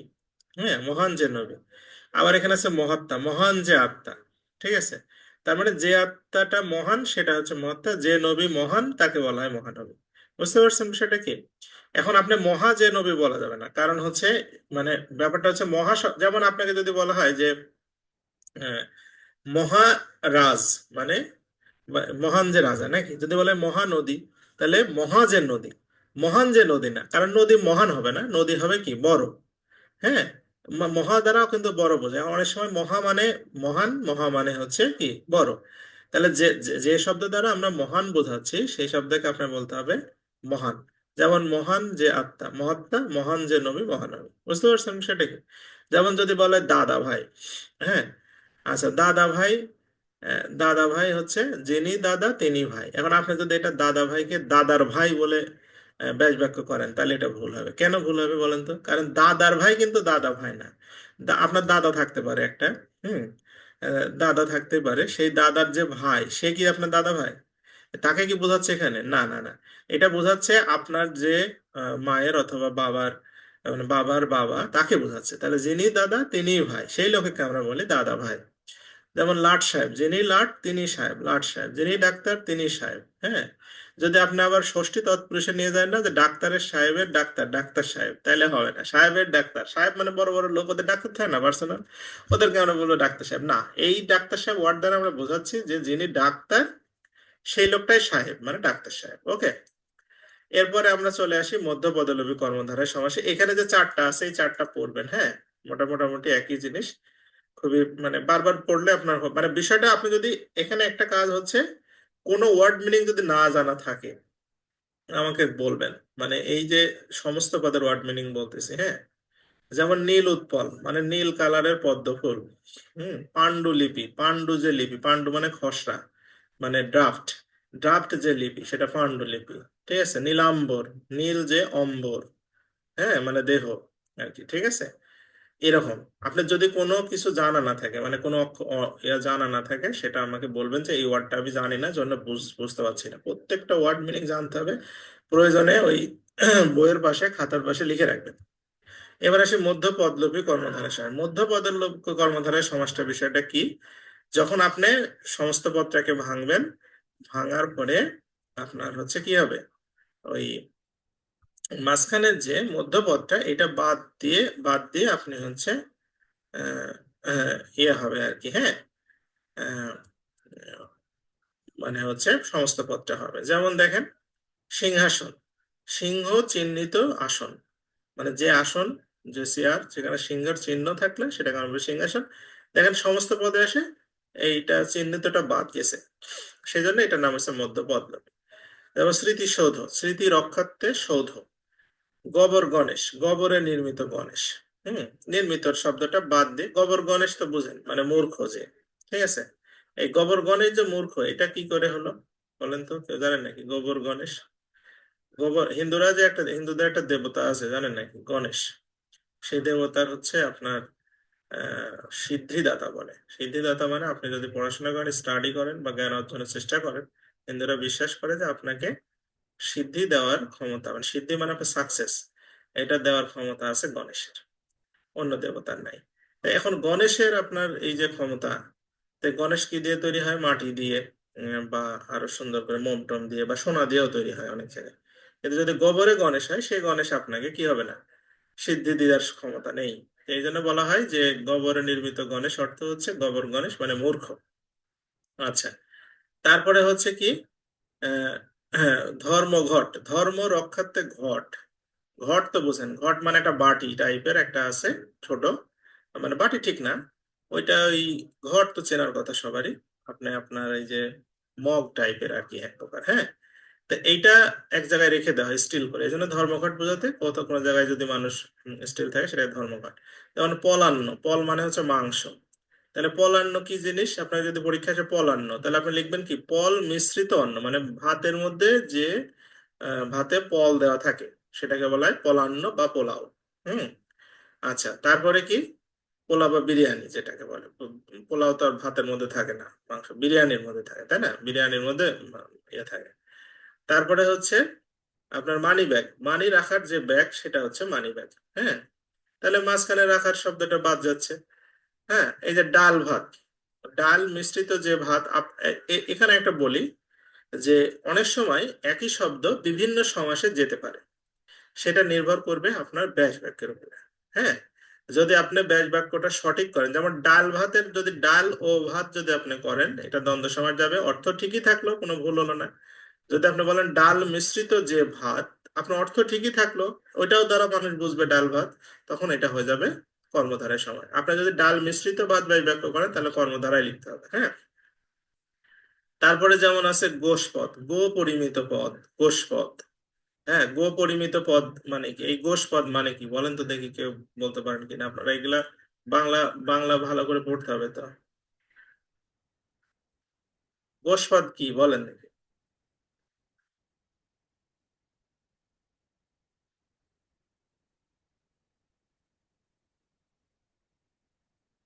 কেউ জানেন গোষ পদ কি?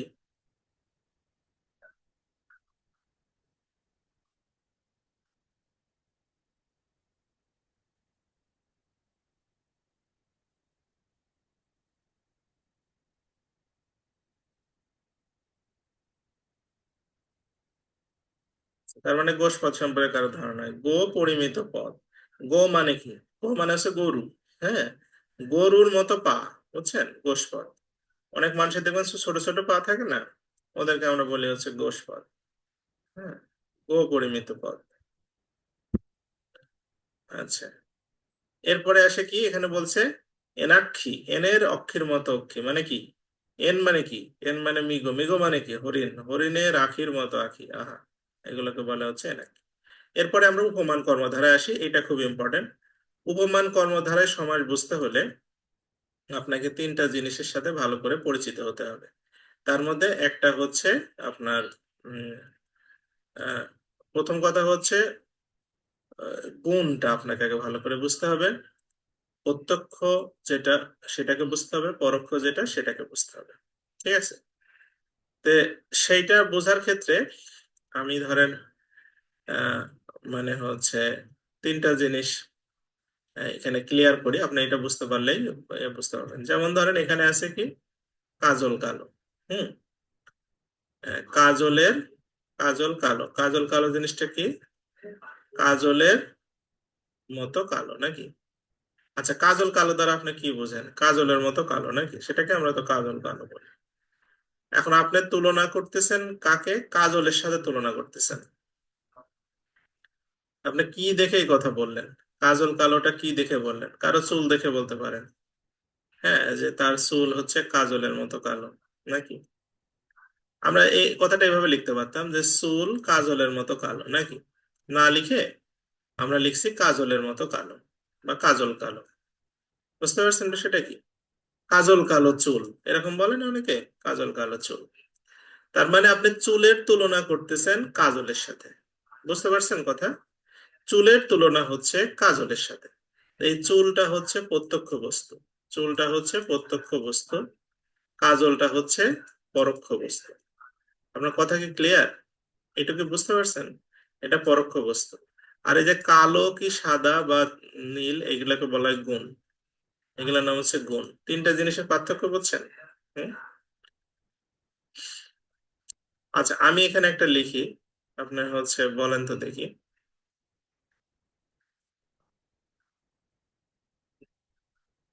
যে এখানে লিখছি যে বরফ সাদা চাল, এখানে প্রত্যক্ষ কোনটা, পরোক্ষ কোনটা, আর গুণ কোনটা বলেন আগে, এটা আগে বোঝেন নাকি দেখি।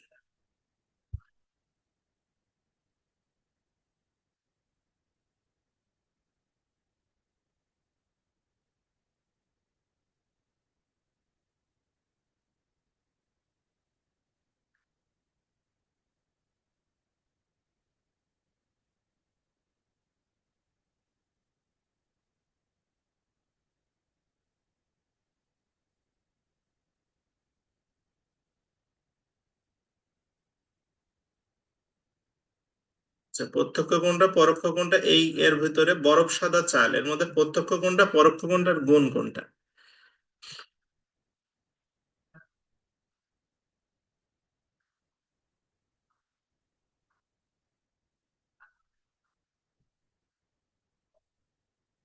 আচ্ছা, তাহলে মনে হয় বিষয়টা ক্লিয়ার না। তাহলে যাই হোক, আমি আবার বলি। সেটা হচ্ছে যে বরফ হচ্ছে প্রত্যক্ষ, সাদা হচ্ছে গুণ। আমরা যাকে তুলনা করব সেটা হচ্ছে প্রত্যক্ষ। যাকে তুলনা করব, আমরা কাকে তুলনা করতেছি বলেন তো এখানে? আমরা তুলনা করতেছি চালকে। আর কার সাথে তুলনা করছি? বরফের সাথে। তাহলে বরফ হবে পরোক্ষ, আর যে জিনিসটাকে তুলনা করা হচ্ছে সেটা হচ্ছে প্রত্যক্ষ, মানে চালটা হচ্ছে প্রত্যক্ষ, আর বরফটা হচ্ছে পরোক্ষ, আর গুণটা হচ্ছে সাদা। হুম, বুঝতে পারছেন? আচ্ছা, আমার মনে হয় এবার বোঝার কথা। ঠিক আছে? হ্যাঁ। হুম। আচ্ছা, যেমন এখানে যদি আমি বলি যে হিম শীতল বাতাস, তাহলে এখানে বাতাসটা হচ্ছে প্রত্যক্ষ, আর হিম মানে শীতলটা হচ্ছে পরোক্ষ, আর হিমটা হচ্ছে গুণ। না, হিমটাই হচ্ছে, সরি, শীতলটা হচ্ছে গুণ, হিমটা হচ্ছে পরোক্ষ। ওকে? এই, তাহলে এখন এটা কেন বললাম, এটা আপনাকে ভালো করে বুঝতে হবে আগে। যখন আপনি কোনো ব্যাস বাক্যে যাবেন, হ্যাঁ, আপনার যখন ব্যাস বাক্য করার দরকার হবে, এখানে আমি একটু এটা একটু ব্ল্যাঙ্ক করি, দেখেন। প্রথমে আসেন, আমি দু একটা বোঝানোর চেষ্টা করি। যেমন তুষার শুভ্র, এই বাক্যের অর্থ কি? এই বাক্যের অর্থ হচ্ছে তুষারের মতো শুভ্র, তুষারের ন্যায় শুভ্র, বা ন্যায় মানে মতো, তুষারের মতো শুভ্র। এখন কি তুলনা করতেছেন, কোন জিনিসকে? তুষারের মতো শুভ্র কি চাল, না তুষারের মতো শুভ্র হচ্ছে লেপের কাপড়, না কি? এটা আপনি হচ্ছে বলতেছেন না। তো যখন আপনি যার তুলনা করবেন সেই জিনিসটা থাকবে না, শুধু হচ্ছে যার সাথে তুলনা করবেন মানে পরোক্ষ জিনিস এবং গুণটা থাকবে, সেটাকে বলে উপমান। গুণটা থাকবে এবং পরোক্ষটা থাকবে। যেমন যদি বলা হয় হচ্ছে দুগ্ধ ধবল, দুগ্ধের মতো ধবল। এখন দুগ্ধের মতো ধবল মানে কি? দুগ্ধের মতো ধবল এটা আপনি জানেন না, দুগ্ধের সাথে তুলনা করতেছেন, ঠিক আছে? এবং সেটা সাদা, এটা বুঝতে পারছেন, ধবল। তো এই গুণটা আর যার সাথে তুলনা হবে মানে পরোক্ষটা সেটা থাকবে, তখন সেটাকে বলা হয় হচ্ছে আপনার উপমান কর্মধারায়। যেমন যদি আপনাকে এবার বলা হয় যে আপনার আহ, এই যে হিম শীতল, তাহলে হিমের মতো শীতল। এখন কি হিমের মতো শীতল? বাতাস, না হচ্ছে আপনার উম মানে অন্য কিছু? তাহলে সেটা তো আর জানা যাচ্ছে না, বুঝতে পারছেন? তাহলে যাকে তুলনা করবেন সেটা যদি না থাকে তাহলে হবে উপমান। হ্যাঁ, প্রত্যেকটা দেখেন, যেমন ধনুক বাঁকা, ধনুকের মতো বাঁকা, কি ধনুকের মতো বাঁকা, সেটা এখানে নাই। তারপরে হচ্ছে সিঁদুর রাঙা, সিঁদুরের মতো রাঙা, এখন সিঁদুরের মতো রাঙা জিনিসটা কি, এটা তো এখানে বোঝা যাচ্ছে না। সিঁদুরের সাথে তুলনা করতেছেন সেটা ভালো, কিন্তু সিঁদুরটা আছে আর রংটা আছে কিন্তু অন্য কিছু নাই, তখন সেটা হবে উপমান। আর যখন গুণটাই থাকবে না, ঠিক আছে, শুধু আপনার গুণটা থাকবে না, শুধু যে দুইজনের তুলনা হচ্ছে সেই দুইজন থাকবে, সেটা হচ্ছে উপমিত। যেমন আপনাকে যদি বলা হয় যে ফুলকুমারী, ফুলকুমারী, হ্যাঁ, তা, হ্যাঁ, ফুলকুমারী হচ্ছে কুমারী ফুলের মতো, মানে কুমারী একটা মেয়ের কথা বলছে এখানে, যে সে ফুলের মতো। এখন সে ফুলের মতো মানে কি, ফুল দেখতে লাল হয় মেয়েটাও লাল, না ফুল দেখতে হলুদ হয় মেয়েটাও হলুদ, না ফুল চ্যাপ্টা হয় মেয়েটা চ্যাপ্টা, না কি বলছে আসলে, গুণটা এখানে নাই। বুঝতে পারছেন? তাহলে আপনি যদি ফুল কুমারী আপনাকে ব্যাস বাক্য করতে বলে, আপনি কিভাবে করবেন, যে কুমারী ফুলের মতো, এটাই তো বলবেন নাকি? তখন বললেন যে কুমারী আর ফুল আছে, দুইজনের তুলনা আছে, কিন্তু ফুল কেমন সেটা নাই। যেমন যদি বলে মুখ চন্দ্র, মানে মুখ চাঁদের মতো, এখন মুখ আর চাঁদের তুলনা হচ্ছে, তাহলে চাঁদ যেমন পরিষ্কার মুখও পরিষ্কার, না চাঁদ যেমন গোল মুখও গোল, না কি বোঝাচ্ছে আসলে? এইটা কোয়ালিটিটা এখানে নাই, মানে গুণটা আপনার নাই, সুতরাং সেটা হবে হচ্ছে উপমিত। বুঝতে পারছেন? হ্যাঁ, উপমিত। যেমন এখানে যেমন ধরেন হাড়ি মুখ, হাড়ির মতো মুখ, তাহলে হাড়ির সাথে মুখের তুলনা, এখন হাড়ি চ্যাপ্টা জন্য মুখও চ্যাপ্টা, না হাড়ি বড় মুখ বড়, কি এটা বোঝা যাচ্ছে না, তখন সেটা হবে কি উপমিত। যেমন এখানে আছে কথা অমৃত, কথা অমৃতের মতো। হ্যাঁ, তার মানে আপনি যে কথাটা বলছেন সেটা অমৃত, না অমৃত টক স্বাদ, মানে না মিষ্টি স্বাদ, না কি রকম, এটা বোঝা যাচ্ছে না। তো সুতরাং এটাকে আমরা যখন গুণটা থাকবে না তখন হবে উপমিত। হ্যাঁ, আচ্ছা, এরপরে আসি হচ্ছে রূপক কর্মধারায়। রূপক কর্মধারায় সমাসে হচ্ছে দেখেন, এই উপমিত আর রূপক একই জিনিস। হুম, উপমিত আর রূপক একই জিনিস, কিন্তু হচ্ছে আহ, নজরুল বলছে মিথ্যা তুলনা, যাক মিথ্যা সত্য, যে যাই হোক এরকম এই বিষয়টা। হ্যাঁ, রূপক কর্মধারয় সমাসটা হচ্ছে যে দুইটা কথা এখানে থাকবে সেই দুইটার মধ্যে, এটা কল্পনার বিষয়। এখানে দেখেন, কল্পনার বিষয়, কল্পনা। হ্যাঁ, কল্পনার বিষয়, কল্পনা মানে কি, এখন আপনি কি পরীক্ষার হলে কল্পনা করবেন না, আপনি আসলে এগুলো ব্যবহার হয় সাহিত্যে। তো কল্পনার বিষয়টা কি আপনাকে আমি একটু জাস্ট বোঝানোর চেষ্টা করি। যেমন বিষাদ সিন্ধু, বিষাদ সিন্ধু মানে মীর মশাররফ হোসেন এই কাহিনীটা লিখেছিলেন, যে ইমাম হাসান এবং ইমাম হোসেনের যে কারবালার প্রান্তরে বিয়োগান্ত যে ঘটনা, সেটার উপর ভিত্তি করে মীর মশাররফ হোসেন লিখেছিলেন বিষাদ সিন্ধু। তা উনি বিষাদ সিন্ধু কথাটা দ্বারা বোঝাতে যাচ্ছেন যে তার যে বিষাদ মানে দুঃখ, এটা হচ্ছে সিন্ধু নদীতে যে পানি আছে যতটুকু, তার দুঃখ ঠিক ততটুকু, মানে এর মধ্যে কোনো তফাৎ নেই। বুঝতে পারছেন? তো এই কথাটার ওয়েট বোঝানোর জন্য এটা রূপক কর্মধারায় ব্যবহার হয়। আপনি যদি বলেন বিষাদের মতো সিন্ধু, কথাটা যেরকম ভারত আসবে, বিষাদ রূপ সিন্ধু কথাটার ভারত আরো বেশি। কেন? কারণ হচ্ছে কবি বিষাদ আর সিন্ধুর মধ্যে কোনো পার্থক্য করতে পারছেন, এতটাই কষ্ট তার। তারপরে যেমন প্রধানল, ক্রোধ রূপ অনল, এর মানে কি, ক্রোধ আর আগুন সেম সেম। হুম, মানে ক্রোধ আর আগুন সেম সেম, মানে ক্রোধ মানে কি, ক্রোধ অর্থ হচ্ছে রাগ, তার রাগটা হচ্ছে তার আগুন, আগুনের মতো, মানে রাগে হাত দিলেই পুড়ে যাবে এরকম। তাহলে যখন দুটার মধ্যে কোনো পার্থক্য প্রকাশ পায় না তখন সেটাকে বলে রূপক কর্মধারয় সমাস। কারণ আপনি এটা বুঝবেন কিভাবে, আপনার এটা বুঝতে হলে এই ওয়ার্ডটা আসলে একা একা বোঝা যায় না, এগুলো যখন সাহিত্যে ব্যবহার হয় তখন ভালো বোঝা যায়। তো এই জন্য আপনার এখানে এগুলো জাস্ট পড়ে নিতে হবে, এটা আসলে ওইভাবে ডিপলি বোঝা কঠিন। হ্যাঁ, ঠিক আছে। হুম, ওই এরকম। হুম, তারপরে চলে আসি হচ্ছে আমাদের তৎপুরুষ সমাস থেকে কালকে পড়বো, আজকে না। তৎপুরুষ সমাস থেকে এ পর্যন্ত আগামীকালকে, মানে ওই তিনটা আগামী ক্লাসে পড়বো। আপনাদের আজকে হচ্ছে আরেকটা জিনিস আমি পড়তে দিয়েছি, সেটা হচ্ছে বাংলাদেশের খেলাধুলা আর স্বাস্থ্যসেবা। হ্যাঁ, তো এই স্বাস্থ্যসেবা আর খেলাধুলা হচ্ছে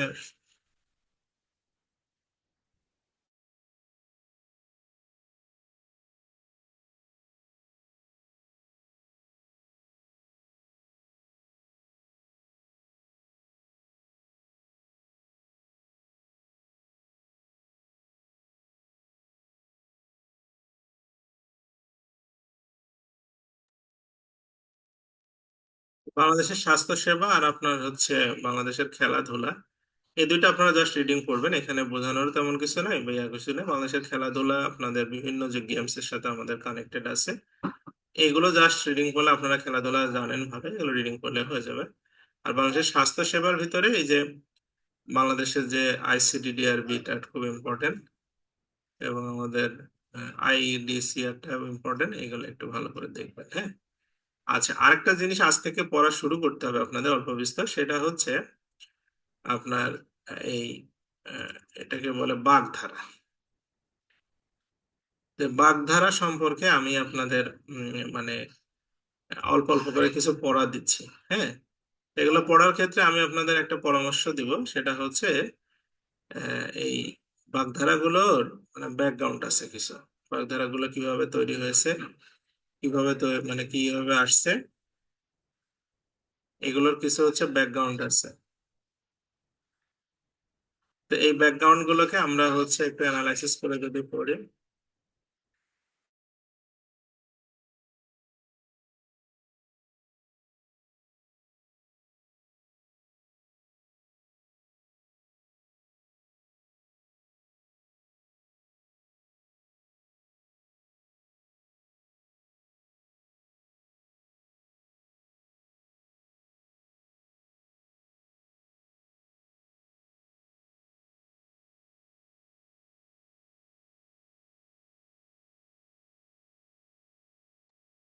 এই বাগধারার কিছু ব্যাকগ্রাউন্ড থাকে।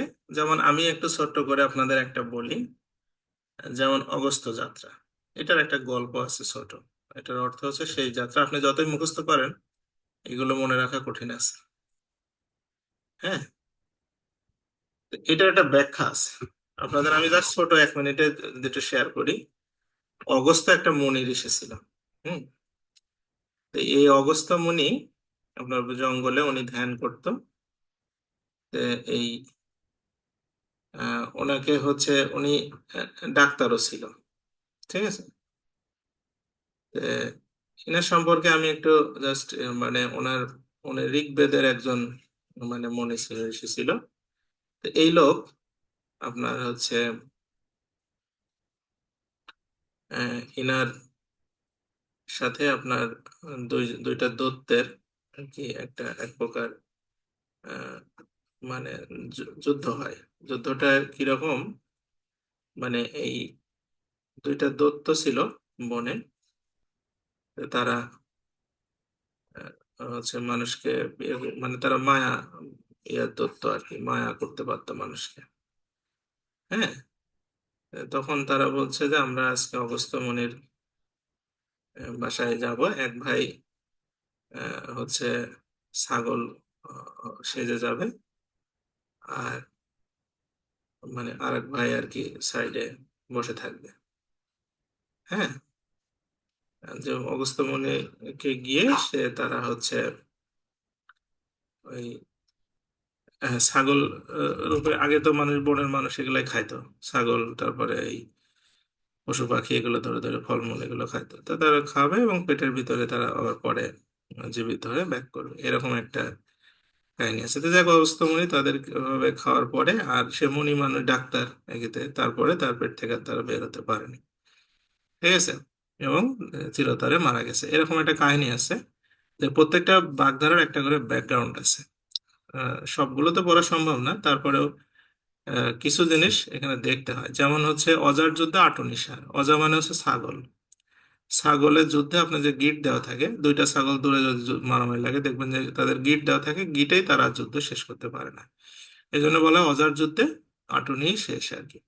তারপরে যেমন অঙ্কুশ তাড়না, অঙ্কুশ মানে ওই যে হাতিদের দেখবেন আহ, মানে পিঠে আঘাত করার জন্য একটা ছোট কাঁটার একটা মানে কাঁটার সাথে কাঠের সাথে দিয়ে একটা হাতে থাকে, যারা কাঠি মানে মানে হাতি চালায় যারা, তারা ওইটা আবার হাতি যখন যেতে চায় না তখন তার পিঠে আঘাত করে ওইটা দিয়ে, হ্যাঁ। তখন এটাকে বলে অঙ্কুশ তাড়না, হ্যাঁ। তো এইটা আঘাতটা খুব কঠিন। তো এরকম যেমন অতি দর্পে হত লঙ্কা, এখানে লঙ্কা বলতে আমরা বোঝাচ্ছি রাবণ, হ্যাঁ। বেশি অহংকারের কারণে তার পতন হয়েছে, হ্যাঁ। তারপরে অতি দানে বলির পাতালে হলো ঠাঁই, এটারও একটা বিশাল কাহিনী আছে। অতি মন্থনে বিষ উঠে। মন্থন মানে কি? সমুদ্র মন্থন যখন করা হয়েছিল, দেবতারা আর অসুররা মিলে সমুদ্র মন্থন করে, সেই মন্থন থেকে প্রথমে অমৃত ওঠে, পরে বেশি সময় মন্থন করতে গিয়ে বাসুকী নাগের মুখ দিয়ে সাপের বিষ বের হয়ে আসে। এই জন্য বলে যে অতি মন্থনে বিষ ওঠে, মানে কোনো বিষয় নিয়ে বেশি ঘাটাঘাটি করলে সেটা পরিস্থিতি খারাপের দিকে যায়। হুম। তো এরকম প্রত্যেকটা বাগধারার কিছু ছোটখাটো ব্যাকগ্রাউন্ড আছে। এখন এগুলো ব্যাকগ্রাউন্ড আমি মোটামুটি সবই জানি। হ্যাঁ, এই যে অষ্টরম্ভা অষ্টবজ্রের সম্মেলন, অস্থির পঞ্চক, আজল পাজল, হ্যাঁ, আক্কেল গুরুম, আগুনে ঘি ঢালা, ঠিক আছে, আদা জল খেয়ে লাগা, আদায় কাঁচকলায়, হ্যাঁ, এরকম প্রত্যেকটারই ছোট্ট ছোট্ট কিছু কাহিনী আছে। এখন আমি সবগুলো এখন আপনাদের প্রত্যেকটা গল্প বলতে প্রচুর সময়ও লেগে যাবে। হ্যাঁ, তো একটা কাজ আপনাদের করতে পারেন, সেটা হচ্ছে এটিএম বইটা দেখতে পারেন। এটিএম বইটাতে দুইটা বই আছে, পুরাতন লাইব্রেরিতে কম দামে পাওয়া যায়। ওখানে আবার ব্যাখ্যাগুলো দেওয়া আছে, এটিএম এ দেওয়া আছে, আবার আপনার ওই যে সমর পাল স্যারের প্রবাদের উৎস সন্ধান একটা বই আছে, ওই বইটা দেখতে পারেন। ওই বইটা পুরাতন লাইব্রেরিতে পাওয়া যাবে কিনা, যেতে পারে। হ্যাঁ, এই দুইটা বই আপনার সবগুলো সুন্দর করে গল্প আকারে দেওয়া আছে। রাতে যখন শোবেন অবসর সময় একটু রিডিং করলে খুব মানে ভালো লাগবে, জিনিসটা জানতে পারবেন, গল্পটা মনে থাকবে, পড়াও মনে থাকবে। ঠিক আছে, কোনোদিন আর ভুল হওয়ার চান্স নাই।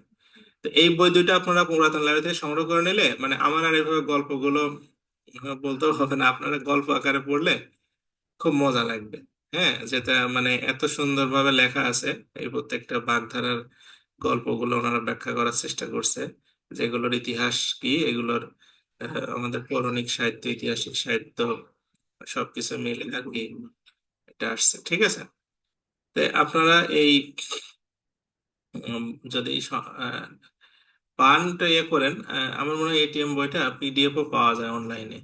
আচ্ছা, আমি দেখি যদি থাকে আমি সার্চ দিয়ে আপনাদেরকে শেয়ার করে দেবো, ওখানে গল্পগুলো আছে। হ্যাঁ, তারপরে হচ্ছে আরো কিছু বই আছে, আমি আপনাদের কিছু রেফারেন্স দিয়ে দেবো, তো ওই অনুসারে আপনারা একটু পড়বেন। আর প্রত্যেকটারই যে মিনিং জানতে হবে তা না, যেটা সহজে বোঝা যায় বা মনে থাকে সেটার দরকার নেই, যেগুলো অনেক সময় মনে থাকে না সেগুলোর ক্ষেত্রে আমি বলছি। হ্যাঁ, যেমন ইন্দ্রের শচী। ইন্দ্রের শচী মানে হচ্ছে ইন্দ্র হচ্ছে স্বর্গের দেবতা, দেবতাদের যিনি প্রধান, মানে প্রেসিডেন্ট। তো ওনার ফার্স্ট লেডি থাকে না, প্রেসিডেন্ট একটা পদ, ইন্দ্র একটা পদের নাম। তে ভাইস প্রেসিডেন্ট থাকে, ফার্স্ট লেডি থাকে, যেমন আমেরিকাতে ডোনাল্ড ট্রাম্পের ফার্স্ট লেডি আছে। তো, আগে ছিল জো বাইডেন, তার বউ ছিল ফার্স্ট লেডি, এখন এআরসি এর বউ হচ্ছে ফার্স্ট লেডি, তাই না? তো ইন্দ্রের সূচি হচ্ছে এরকম। ইন্দ্র যে মানে ওখানে যে ইন্দ্র হবে তার জন্য একজন মানে তার বউই হবে সচির পদ পাবে। হুম। তাহলে মানে কি, যে যিনি যখন থাকে তার কাছে সে থাকে, এটাকে বলা হয় ইন্দ্রের সূচি। তো এরকম কিছু কাহিনী আছে, ছোট ছোট কাহিনী আছে, আরো সুন্দর করে গল্প আকারে লেখা আছে, আমি হয়তো অত সুন্দর করে বলতে পারছি না, বাট মানে অনেক সুন্দর আর কি। আপনারা এইটা আমার মনে হয় যে একটু মানে আপনারা দেখতে পারেন। হ্যাঁ, তো এইভাবে আমরা বাগধারা কয়েকদিন ধরে আপনারা আসলে একটু করে পড়লে, আমি তখন যেগুলো সমস্যা, যদি কোনো কিছু বুঝতে অসুবিধা হয় সেইটা আমি আপনাদের না একটু গল্প আকারে বলে দিতে পারি, ব্যাখ্যা আকারে। আর যেটা সমস্যা না হয় সেগুলো তার সময় না দিই নাকি। হ্যাঁ, তো আপনারা এগুলো একটু পড়েন আজকে নাকি। এই এই যতগুলো আছে কালকের মধ্যে, কাল সারাদিনের মধ্যে আশা করি আপনারা যারা পরীক্ষা দিয়েছেন, কালকে বৃহস্পতিবার আছে মেবি, আমি কালকে একটু সময় বের করে আপনাদের খাতাগুলো দেখে দিয়ে দেবো। আমি একটা কাজ করতেছি, আমি এই কাজের কারণে আসলে আমি একটা বই বের করবো, আপনাদেরকে বলছি মনে হয়, যে বইটা নিয়ে আমি অনেক কাজ করতেছি। হ্যাঁ, মানে আমি এখনো আসলে একটা বই বের করা অনেক কষ্টের কাজ, যেটা দেখলাম। যদিও বা বাংলাদেশে এসব জিনিসের কোনো মূল্য নেই, তারপর এই যে আমি আজকে ধরেন ত্রিকোণমিতির কাজ করতেছি, মোটামুটি 20টা অঙ্ক আমরা সাজাইছি সুন্দর করে এখন পর্যন্ত।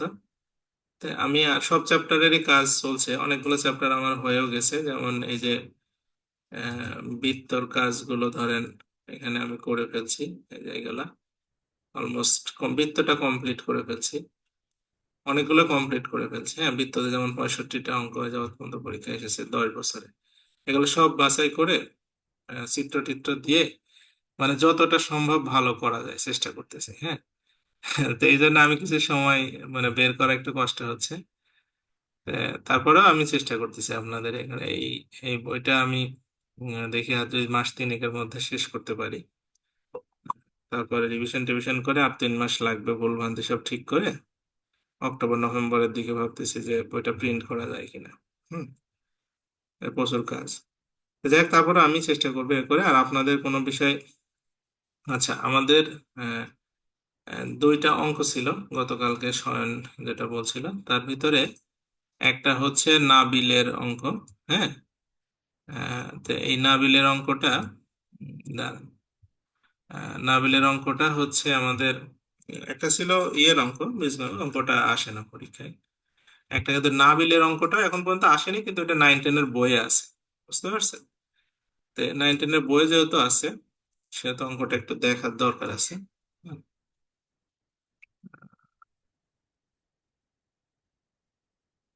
এত দূর তো না।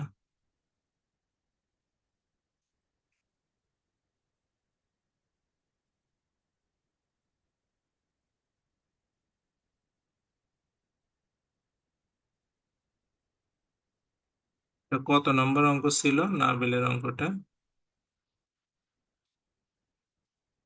এই যে, না এটা না, এটা না।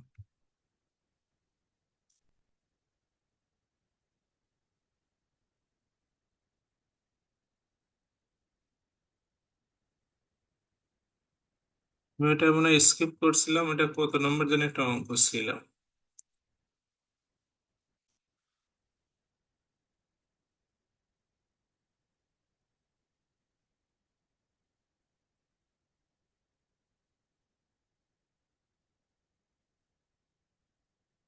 না, এত দূরে না। 32 নম্বর আকলিমা বলছে, ক নম্বর? 32 না? দেখি এখানে 32 নম্বর এটা আছে নাকি।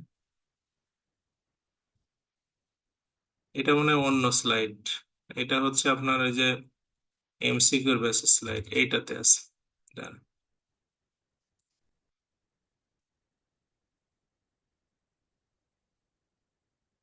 এই যে এটা।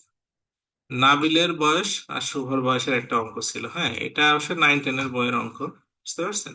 18 নম্বর অঙ্ক। তো এই অঙ্কটা আসলে মানে একটু ডিফিকাল্ট আছে। হ্যাঁ, ডিফিকাল্টটা কিরকম? যে আপনার বলছে যে নাবিলের বয়স যখন শুভর বয়সের কি হবে, সমান ছিল, তখন শুভর বয়স ছিল নাবিলের বর্তমান বয়সের দ্বিগুণ। এই কথাটা আমি অনেক স্টুডেন্টকে বোঝানোর চেষ্টা করছি। এটা বোঝানো খুব কঠিন একটা কাজ হয়। এখন আপনারা এই লাইনটা কে কে বুঝতে পারছেন, এটা আমাকে একটু বলেন।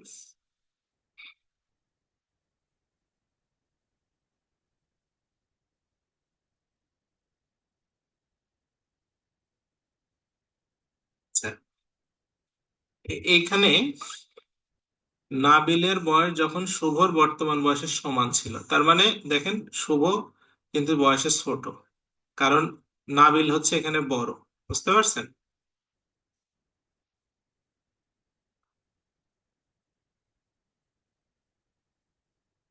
নাবিল আর শুভ, এখন এদের বয়স মানে এর মধ্যে নাবিল হচ্ছে বয়সে বড়, শুভ হচ্ছে ছোট। বলছে শুভর বয়স যখন নাবিলের বর্তমান বয়সের সমান হবে, তখন তাদের বয়সের যোগফল হবে 63 বছর। তাহলে প্রত্যেকের বয়স কত? আচ্ছা, আমি খুব সংক্ষেপে এটা বোঝানোর চেষ্টা করি।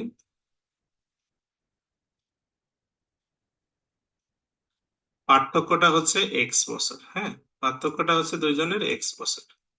আচ্ছা, তাহলে আমি ধরলাম যে শুভর বয়স আমি ধরলাম হচ্ছে বছর, তাহলে নাবিলের কত হবে? A+X বছর। মানে ধরেন এর যদি 10 হয়, পার্থক্য যদি 2 হয়, তাহলে এর বয়স 12 বছর, মানে এরকম, তাই না? আচ্ছা, এখন বলছে যে এই প্রশ্ন মতে আসি।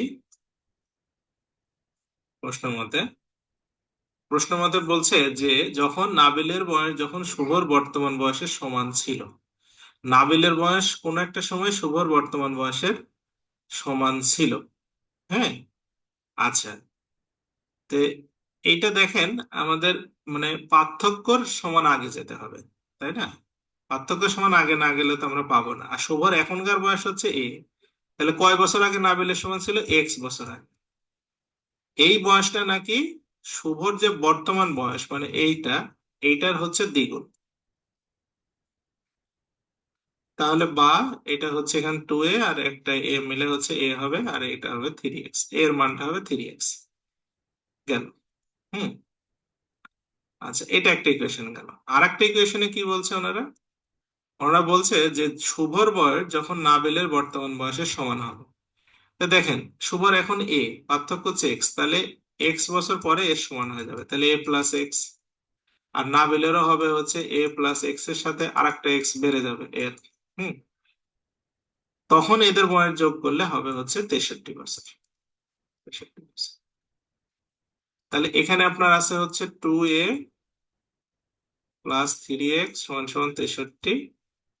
3x এর মান দেওয়া আছে একটা a সমান সমান 63, তাহলে a এর মানটা হচ্ছে 21। তার মানে শুভর বয়স হচ্ছে 21 বছর। শুভর বয়স যদি 21 বছর হয়, তাহলে হচ্ছে x এর মানটা হবে, মানে পার্থক্য হচ্ছে কত? নাবিলের বয়স হচ্ছে 21 প্লাস 7 মানে 28 বছর। হ্যাঁ,